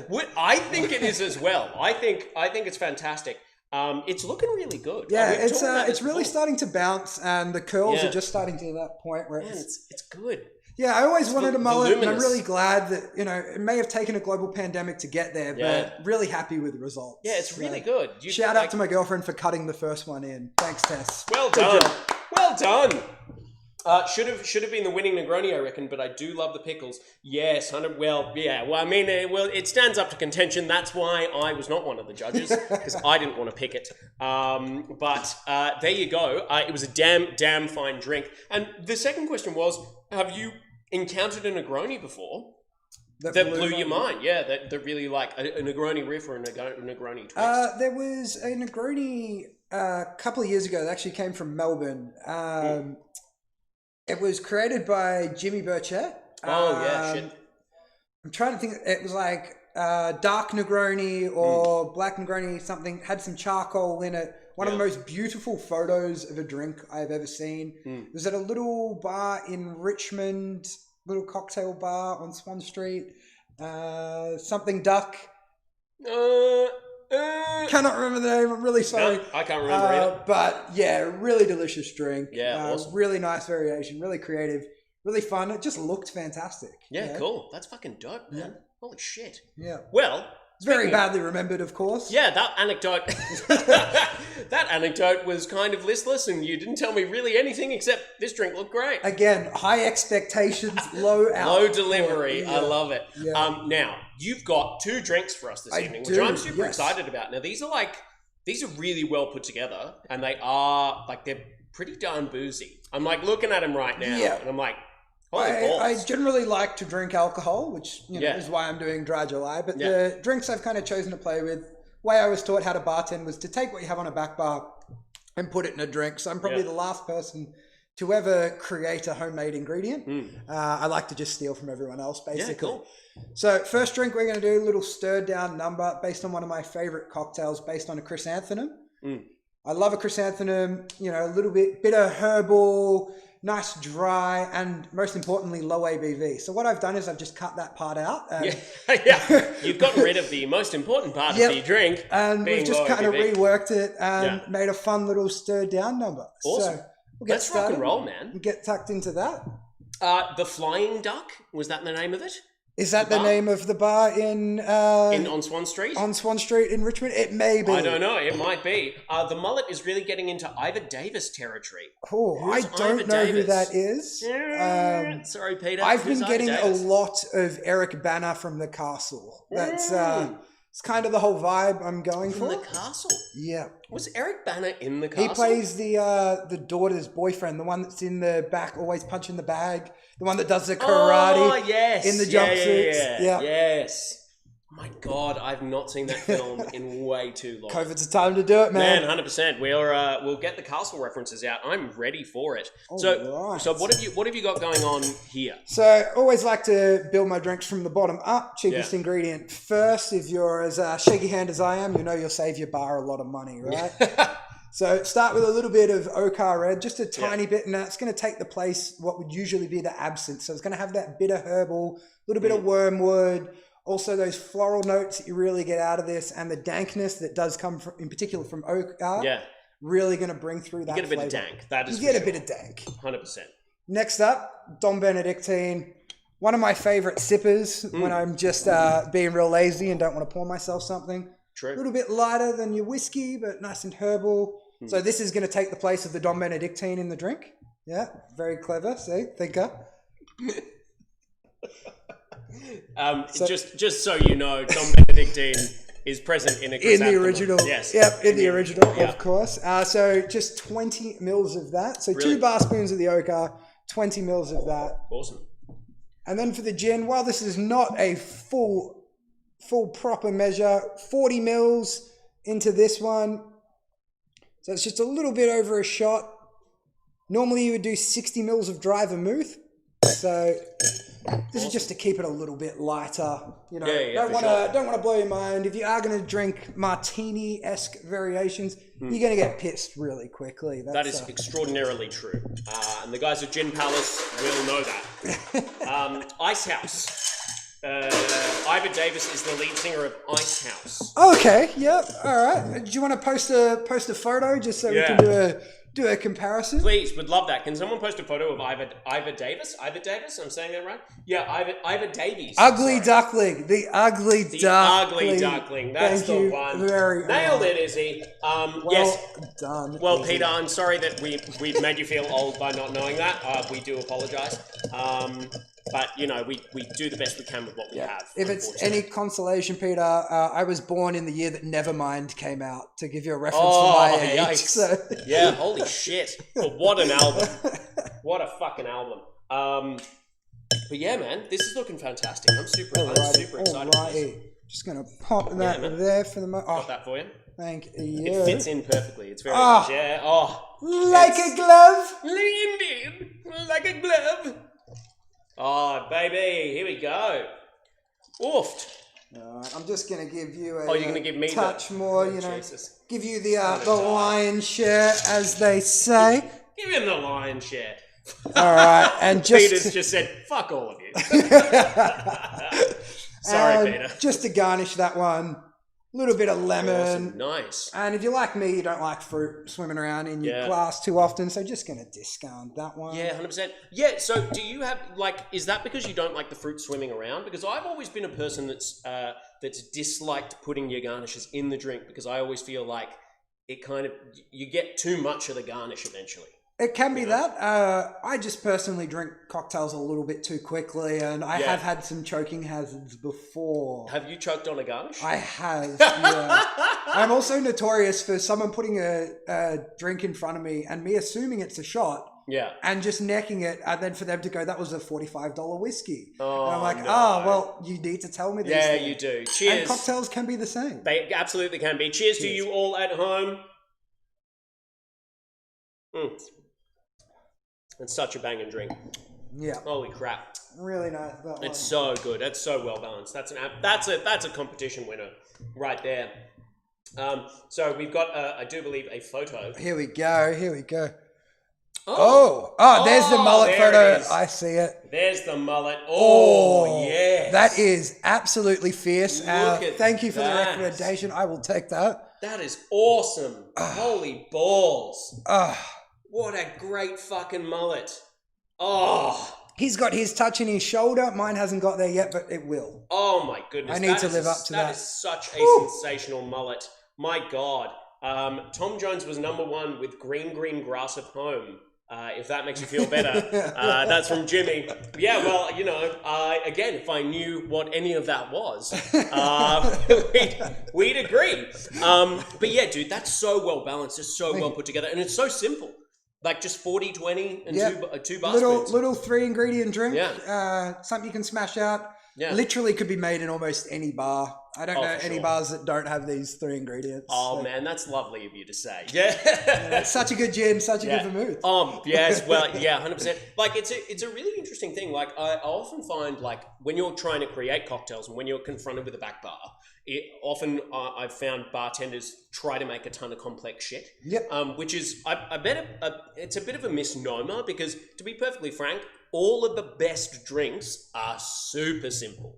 Like always. Like I don't know. Like what's your favorite cocktail? Because I actually haven't been able to ask you these questions live on the stream before. That's true. So it's like, what is your favorite drink? Like when you walk into a bar and you're like, you know what, I'm gonna get this because I love this drink. I mean, look, I'm a bit of a sucker for the classics. I've always really, really loved a Red Hook or a Green Point. So simple Manhattan variations. Yeah. But I mean, I cut my teeth in a New Orleans, Texas barbecue joint, and we made Sazeracs, and we made thousands and thousands upon thousands of Sazeracs. Yeah. So I will always go back to a Sazerac. Oh, boozy, sit down, take your time. No worries. Yeah, and beautiful aniseed characteristics from the absinthe wash. It's just a freaking good drink. Just is, yeah. It's just good. And whether you like your rye, your cognac, or you want to get, a bit saucy. Yeah. Get them together. Yeah, you can combine them. And like the original recipe was with cognac. Right. From my memory. Oh, it was with rye? Really? I thought it was made from cognac, like originally, because it was made in Louisiana and they made it from cognac. So my understanding, it was a whiskey drink, and then it became a cognac drink. Then cognac nearly got evaporated, so they went back to whiskey. Okay, cool. But I could be wrong, and all of bartending history is completely subjective. Yeah, so. the whole thing's a bit of a fuck around. Peter, also with a mullet like that, you should be listening to Great Southern Land at least once a day. Twice a day, Peter. At least twice a day. Yeah. Oh no, yes. I thought I read it wrong. Drive on the drive in and on the drive out. Yeah. Oh, awesome, man. As soon as you get in the car, just Great Southern Land. Just on the way back. Yeah, got to fat arm it out the window. Oh, yes. Speed deal is on.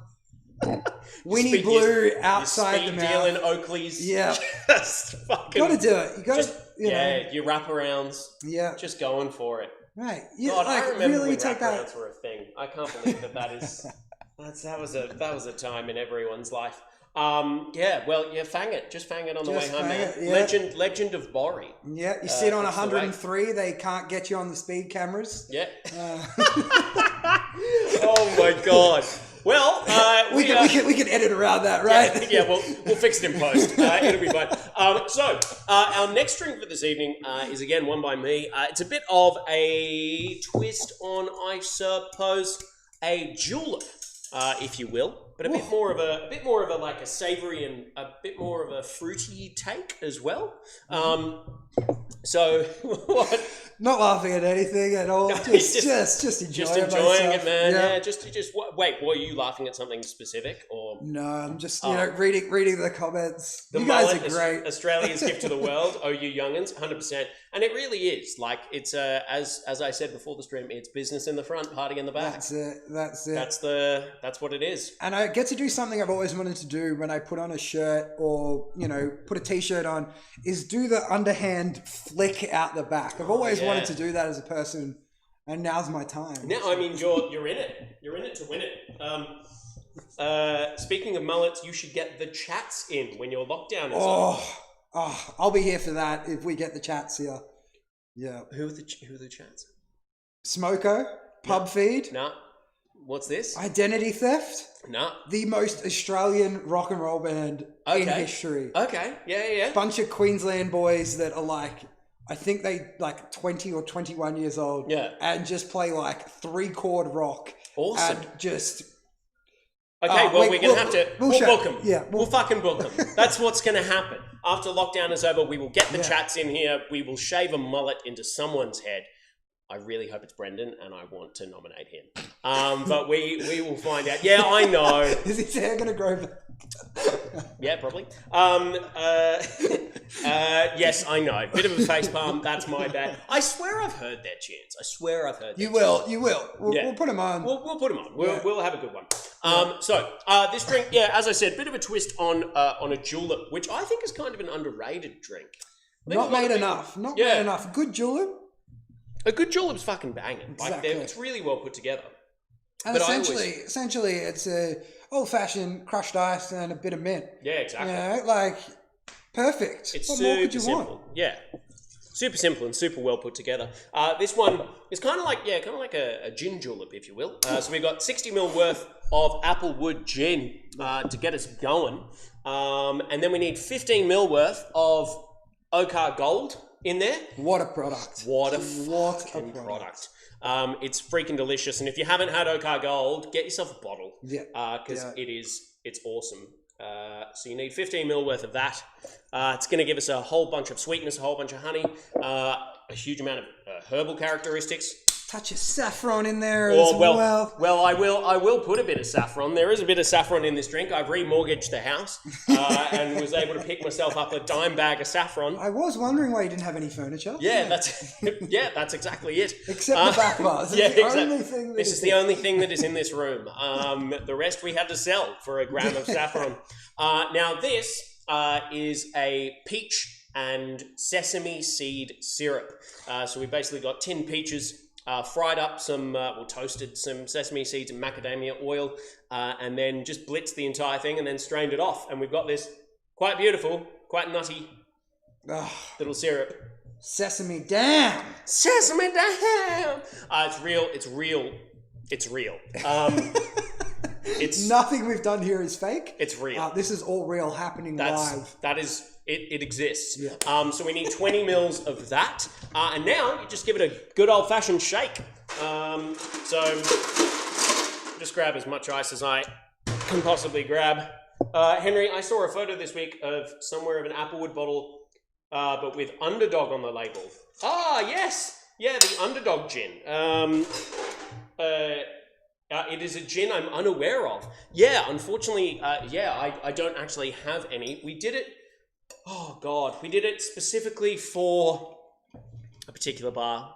I've totally forgotten about the product. I think it was Underdog. Yeah, it definitely was Underdog. So that was the Underdog gin. I think we're sold out now, and we have like 6 bottles left.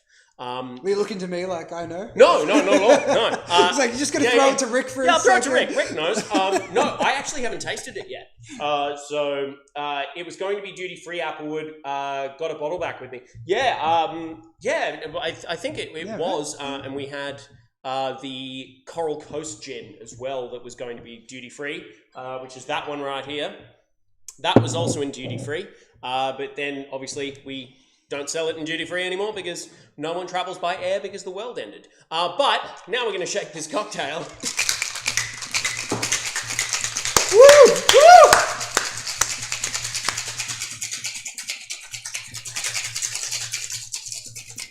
Yeah, just give it a good shake. And then... Some your best way. Oh, thanks. Oh, yeah. That's the way.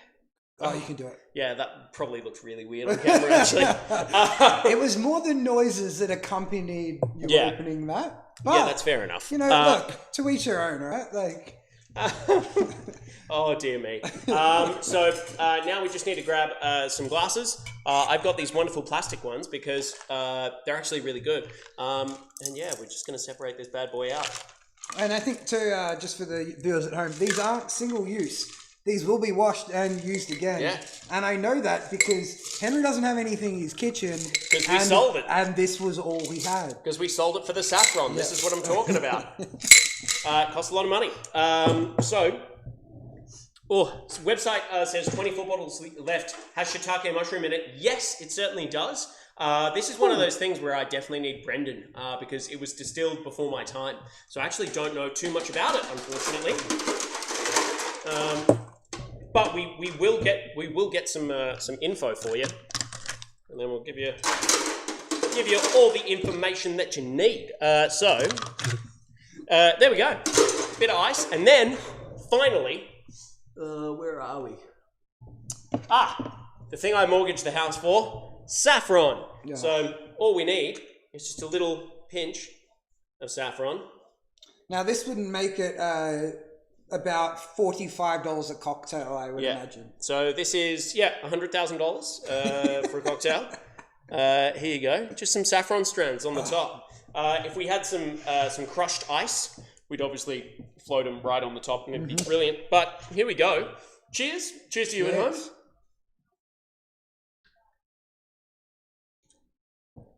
Now that is a winner.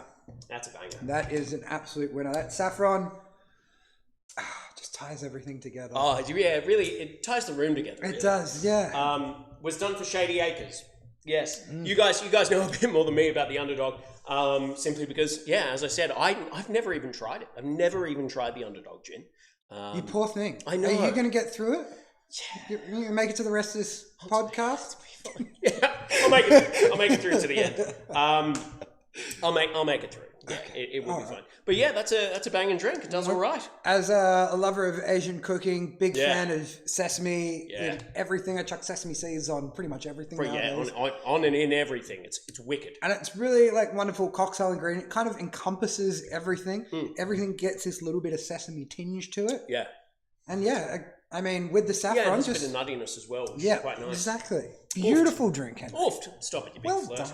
Done. Stop it. But we've got one more drink to do this evening, which I'm very excited about. Yeah, just give that a good old fashioned jump. Because you've got this you brought this in today, and this scared the bejesus out of me because I had no idea what it was. Look, it's it's one of those things you've had in your the back of your bar, your wardrobe, wherever you keep your booze for quite some time, and I've always wanted to use it. Never really found a use for it, but today I thought I'd give it a red hot crack, and must admit we had some teething problems, but we got around it to come up with a pretty tasty little number. Yeah. So what have you got? The ingredient we're talking about here, this is brandyvine. Yeah. So essentially, the easiest thing I can relate it to, it's kind of like the Dutch version of Buckfast. Which is pretty cool. It's made by a distillery called Wijnand Fucking. I am pronouncing that correctly. Yep. One of the oldest continuous distilleries in Holland. It first opened its tasting room in 1679, and you can still go to it today. And the thing I love about this, one of my favorite spots to hang out in Holland, is the tasting room hasn't changed. It is exactly the same as it was nearly, over 300 years ago. And the back bar's got this wonderful bow holding all the bottles. And the people that work there, that have probably been there over 300 years, are just it'll fall one day. Hasn't yet. It's probably about $3,000 of booze sat on that shelf, but they don't care, It's all about the history. Just some more. We'll be fine. All right. So Mimo999 just said, sick mullet. Mimo, thank you. You know what's up. Thank you so much. All right. Hobbits intensifies? Okay. All right, yeah. I love it. Sure. So Brandywine, which is a pretty nifty little spirit. And it's quite pungent. Yeah. But it's got a nice kind of like Ribena sweetness to it, but then you get all that bitter aftertaste. It's a really interesting product. Doubt you can actually get it here. And like I said, it's been sitting in my wardrobe for. Yeah. So when did you get that? That particular bottle? I reckon it was when I was working at Le Bon Ton, so that would have been 2014. So it's been sealed for a while. So let's get after it. Let's do it, mate. All right. So for this one, we only need a tiny bit because it is such a pungent flavor. Yeah. So we're going to just do a bar spoon of that. So if we keep this up, I will be rid of the bottle by probably 2031, which is exciting, for the shelf space, I guess. Absolutely. It's such an interesting product to use, and also the fact that it is called Why Not Fucking. Yeah, why not fucking? All you guys out there, why not fucking? That's the distillery. So you can see it on the base of the bottle. Why not fucking? Yeah. That's it. And I pose that question to you, Yeah. You're watching two Watching some streams, why not fucking? Yeah, why not fuck it? You know, Why not? Are you still there? Yeah. We said brandy wine. So that must be. Sorry, you're gonna have to give me some. I'm really off form today. You said brandy wine, and that's related to hobbits. I haven't read Tolkien's Lord of the Rings or The Hobbit in a while. Yes, I mean, I'm sure it is. It is. Yeah, brandy wine. It could very well be from Hobbiton. Yeah, 100%. You know, I can see them drinking it. Yeah, just It's tiny, pretty funky. tiny, hairy-footed. And people. yeah, I was gonna say Henry's got quite hairy feet, so You didn't need to say that. well, that's why Why do you have to tell them? The bar's so high. Well, I know you can't afford socks after buying that saffron, so they're I just know. kind of there. I know, and my socks have holes in them. It's terrible. This is totally random, but applications for the next season of Big Brother are open, and I reckon Henry should apply. Do you want to be locked into a room for a certain amount of weeks? It's all good. I've got that. Yeah, I've got that already. Yeah, so I excited like your about it. enthusiasm, but we're already doing our own Big Brother houses. Yeah, it's going to be great. And much like the show now, no one's watching and no one cares. Yeah. So Yeah, so it's really fine. Brandy wine bridge, yes. That's what it's a reference to. It fucking is, yes. Katarina, Well I'm so done, sorry. Katarina. I didn't put those two things together. I'm so sorry. Hello, Broccoli, from Twitch. Absolute champion. Thank you for joining us this evening. We are making some drinks, which is always tons of fun. Yeah, Brandywine Bridge. Holy shit! Yeah. It's the one that they is that the one that they run away from ring rates at that all the time.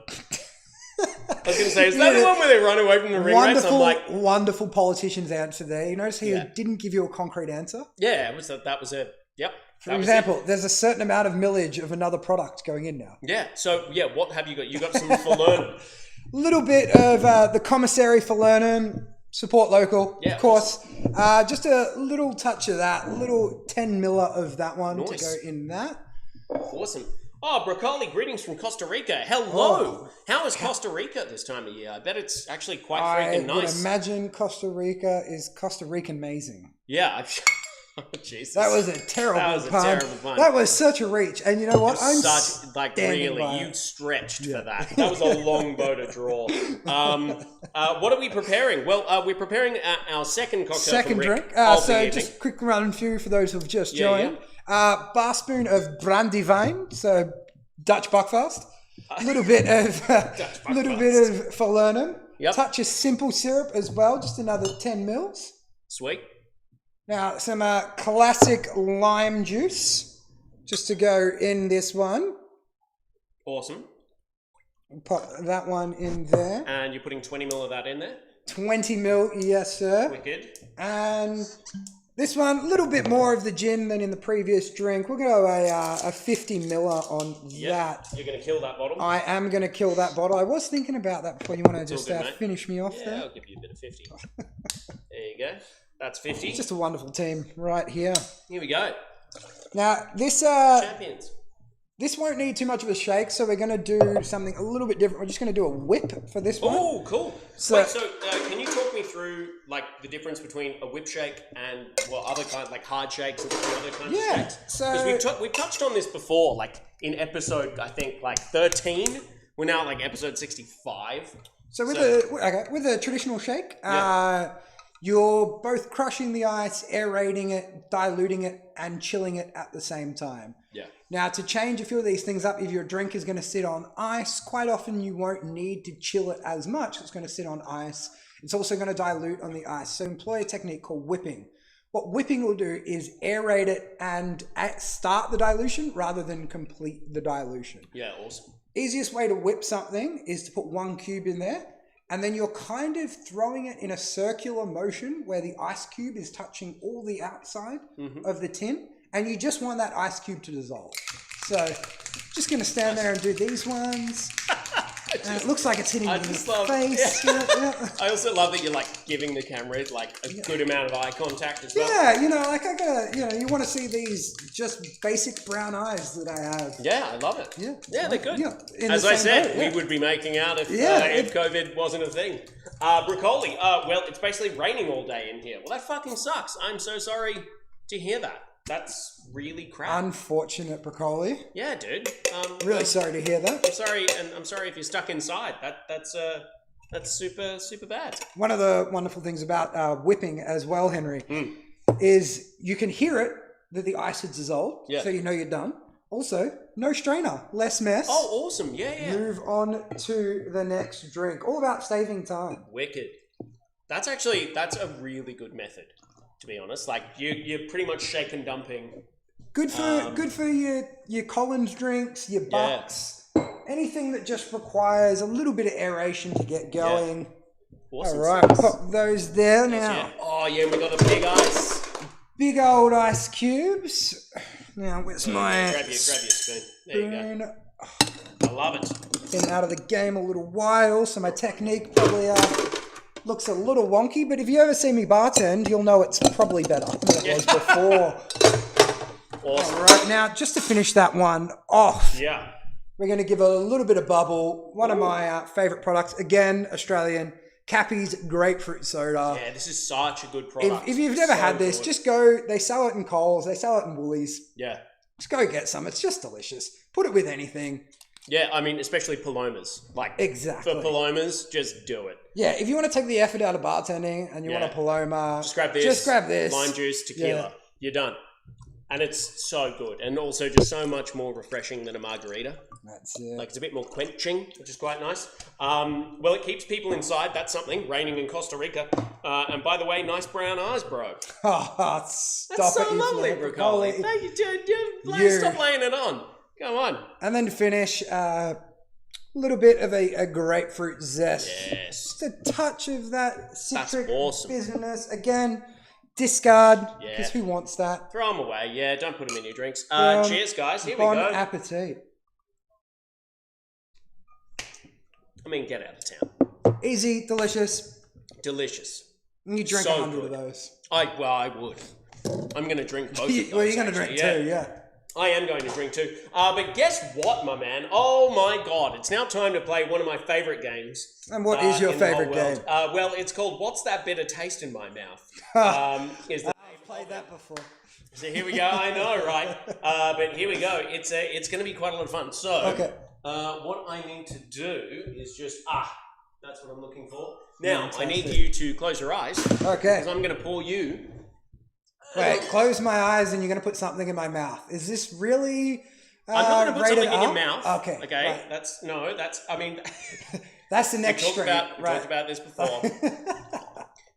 So I'm pouring essentially an Amaro. Smells like sesame seeds. It's not. Sadly, there are no sesame seeds inside. Awesome. So open your eyes. Here we go. We've got our mystery Amaro in front of us. So it's a nice little red number this evening. Quite delicious. This Amaro, I'll give you a few like pointers and leads. Cheers to you, Broccoli, as well. Thank you for joining us as well. It's always. I'm sure nice. your eyes are lovely too. Yeah, exactly. So this is wine based. So we'll start there. So it is wine based. So it's not a traditional Amaro. Okay. To a certain extent. And basically, we'll start with what do you get from it? Like, what is it? Because this game is all about demystifying the world of Amaro. You know, trying to just try everything and just be a bit fearless about your bitters.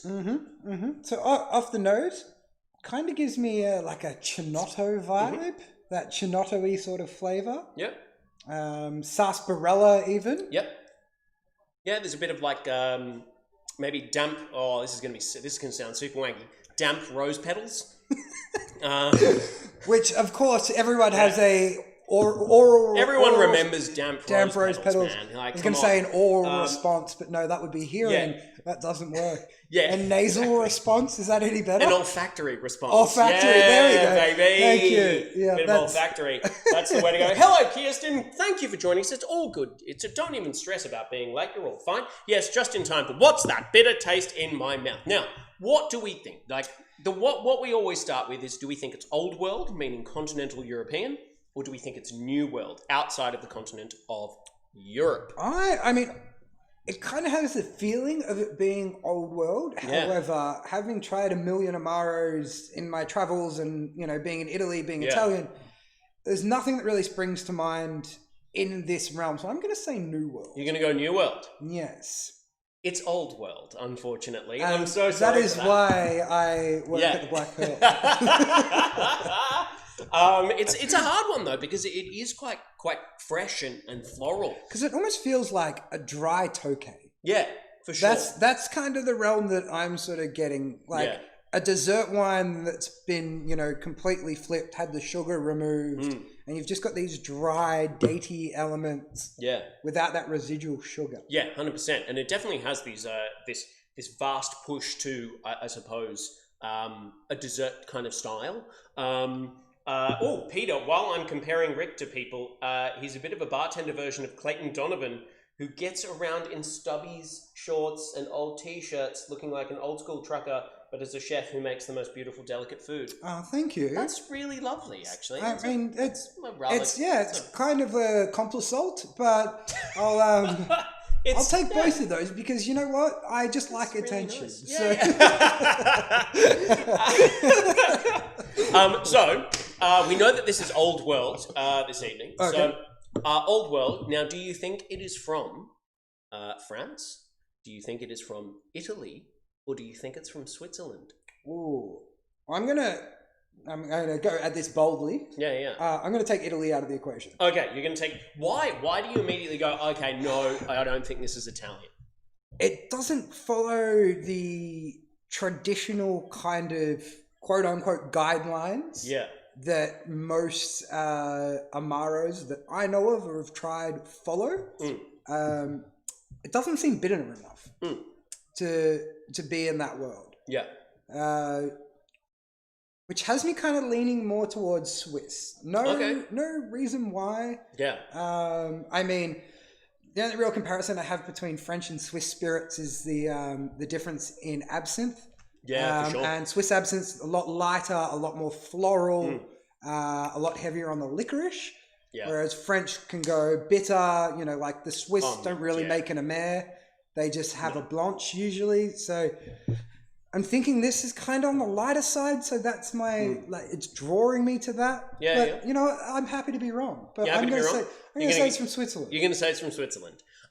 You're wrong. It's French. Okay. But that's fair enough. The Swiss...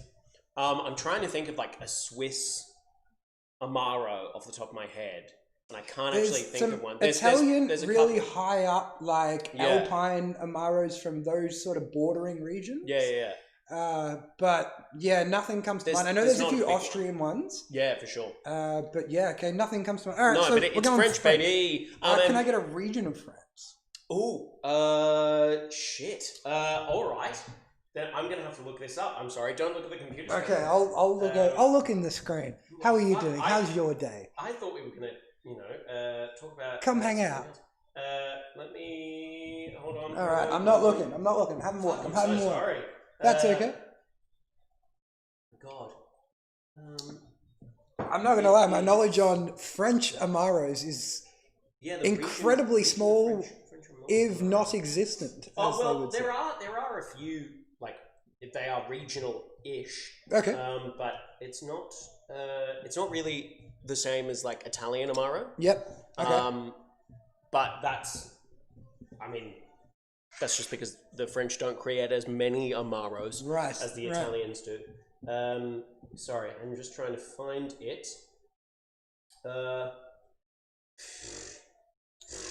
What the come on. Where is it from? Where's the wait, hold on. It just says in France. That's really annoying. Okay. Well, we know it's French. We do know it's French. Sometimes it's good to go back over old information. You ever working a case? Yeah. Just look back over your notes. That's how you get moving forward. You really just got to bring it all together. Yeah, absolutely. Sorry, I'm just having a look and seeing if I can.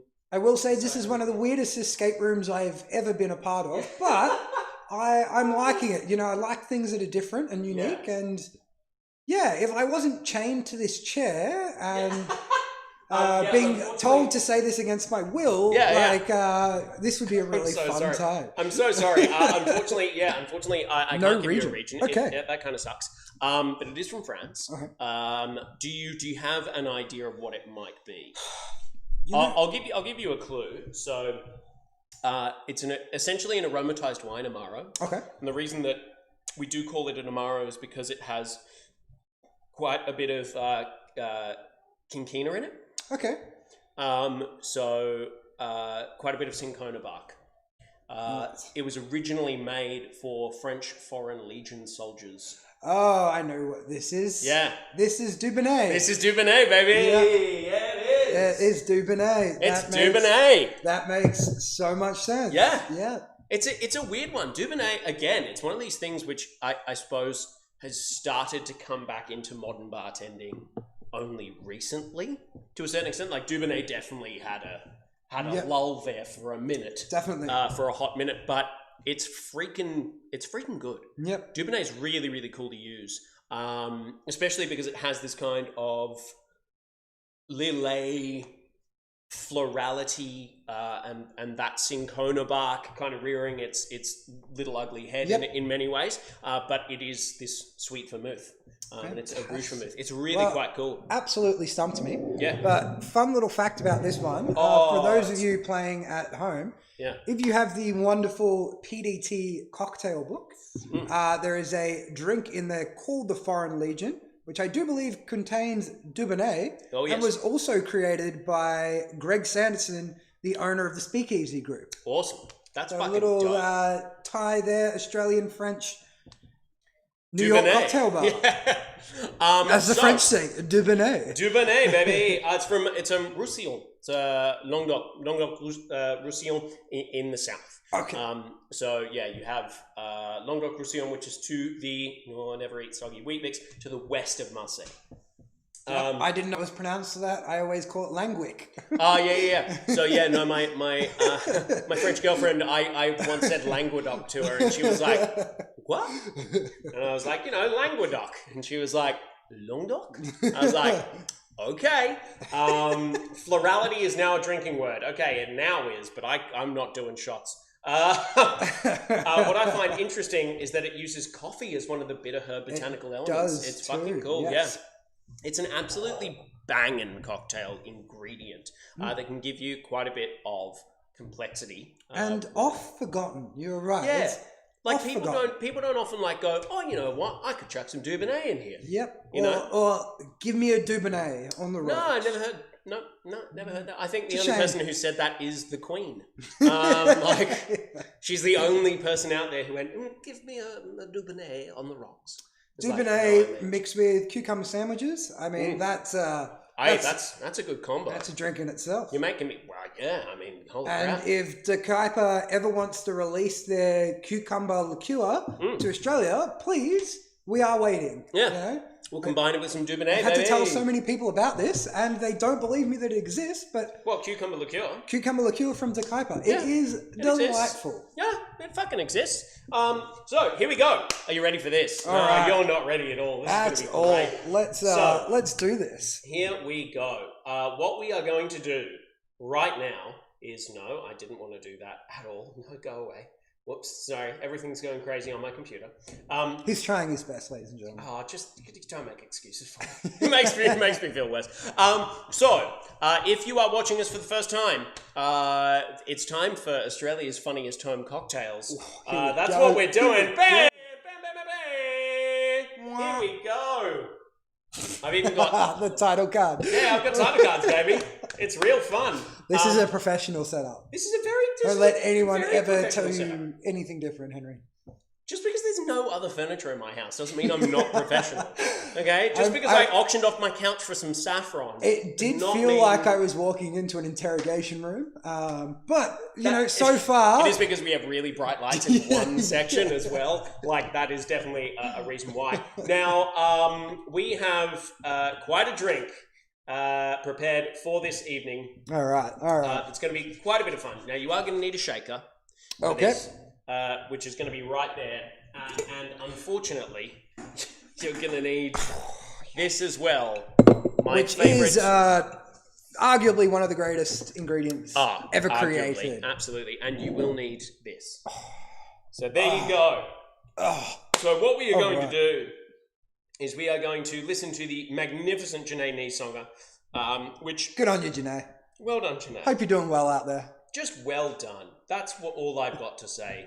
Well done, Janae. She is actually doing rather well. She did that video. Yeah, I read the Punch article that was like 15 years later or... Yeah, it's like a 10 years later. Yeah, really great article. She seems humble. She seems cool. And that's important. I mean, she was kind of like forced to do it, if you will. So here we go, guys. Tonight we are making a head shrinker. Which, as you can see, would suit us both because we've got pretty big noggins and massive egos. So we definitely need a bit of head shrinking. That is for sure. Now, have you ever made a head shrinker? I can't say that I have. I did work in a nightclub in Manchester, but we were big on the woo-woos. And sex on the beach. Oh yeah, that's a real. So that's kind of my fucking thing. Yeah, that's kind of my like nightclubby sort of experience. Yeah. Oofed. Yeah, I mean, I'm ready for. I mean, we're at episode 65 now, so in still 4 live. episodes. Yeah, still live, baby. And I know that for episode 69 we have. We have a litany of sexual drinks that we will be doing because we have to. We've got to do it. Yeah, I mean, how could you get through an entire 6 weeks? Jesus Christ. Here we go. So it's a head shrinker. That is what we are making this evening. All right, let's do it. Get rock and ready rolling. to learn. Oh, give me a second. I forgot to do that very, very important thing. Okay, sweet. Do I need my glasses? I don't think so. Okay. I think you'll be okay. Sweet. Personally, but we'll see. There she is. Oh, dear me. What a lady. Bye, Izzy. Have a fantastic night. Bye, Izzy. Thanks for coming by. Thanks for stopping by. Yeah, Thanks for your feedback. Thanks for your feedback. Your feedback has been invaluable. Yes. Here we go. How to make a head shrinker, babies. All right. I'm Janae from Mahalo.com, and I'm going to teach you how to make a head shrinker. Beware, you drink too many of these, and you may kind of feel like the head is shrinking. Ah, classic. What? I've been drunk a lot in my life, and I'm saying a lot, and I've never ever felt like my head is shrinking. I felt like the room or my head is moving, or you're playing the game where you're trying to work out if it's your head or the room that is moving. That's ridiculous. Yes. I mean, I understand what she's trying to do. I feel like without a writer, or it was hard to really make a joke there. She's just useless. The writing here is very poor. Yeah. But you know what? She gave it a go. And she did. I appreciate that, you know. She did give it a red hot go. You know, all right. I like making puns, but my style's more like Kobe Bryant. I'll put up 600 puns and hope that 30 land, you know. They're not all quality. Kobe fucking landed a lot of puns. Yeah, he put up a lot of shots, He put up a lot of shots. He'd score 60, but he'd do it from 120 shots. Oh, really? Oh, yeah. Fuck, I need to learn more about Watch Kobe's first 3 years. He has more air balls than any player in the NBA. Wow, that's actually a really good fact. That's fact of the night, ladies and gentlemen. Here we go. Let's continue on. Yay. Yay. And lemon juice. Here we go. So, just watch what she does and then try to do it. We're going to go ahead and put 1.5 ounces of our Huh? a half ounce of our blue curacao, which will give it a pretty color and also an orange flavor. Oh, good. And then just about 2 splashes of our lemon juice. Now, I personally think this is the same as fresh squeezed, but if you prefer, you can always grab the slices. Okay, all right.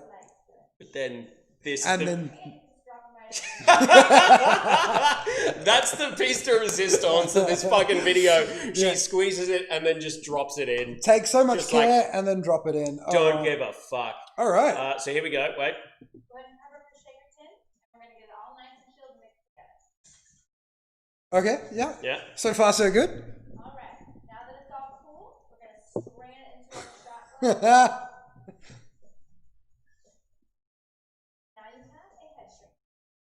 There we go. All right, this is going to be a bit of fun. This is what we are doing. Okay. I will do this shot. Fantastic. The volume didn't happen again. My God. No. I am going to have to fix that problem. That is a really annoying problem. Well, I can give everyone a quick please give us the rundown. rundown. Yeah, give us the rundown. So we're going to make a head shrinker, which is a shot cocktail. It consists of 3 ingredients. 1.5 ounces of gin, 1/2 ounce of blue curacao for color, and some 2 drops or 2 dashes of lemon juice from a lemon juice bottle, not fresh lemon juice, because she believes that it is as good as the real stuff. It's not. But then backs it up with 2 squeezes of a lemon wedge, which she then drops into the glass. You'll see. All right. So here we go. So yeah. And okay. So 45 mils or an ounce and a half. An ounce and a half free pouring from a Applewood bottle. Yeah. It's gonna do it, mate. Look something like this. Jesus fuck. Okay. Far out. It has got to fit in this glass. So oh my god. I have been called heavy-handed before. Okay. Yeah. All right. And half an ounce. Yeah. Oh no, that's way. Come on, that's way more. Than I was being this nice. This is just torture. This is just torturous. Now, lemon juice, please. Yeah, a squeeze of the lemon, and then just drop it in there. And then, beautiful. Job done. Now, Henry, this is where it gets really fun because we have, I'm gonna say, a minute amount of ice. Put the rest of it in there. Oh Jesus. Now, one of my favorite things about these videos is her vertical shake and complete lack of strength. So, yeah, Peter, that is absolutely true. And it only moves about half an inch each time. So,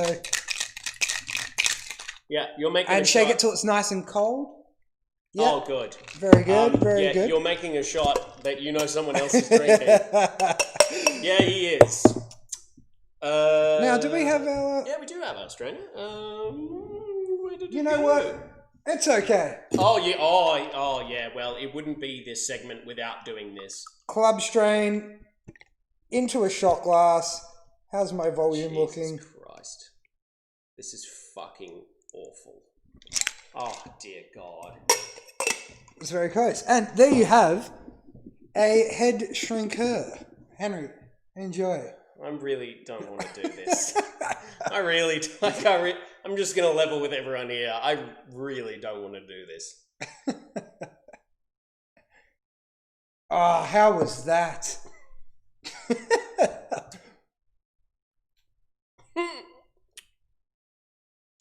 Hard to believe I still get hired at cocktail joints.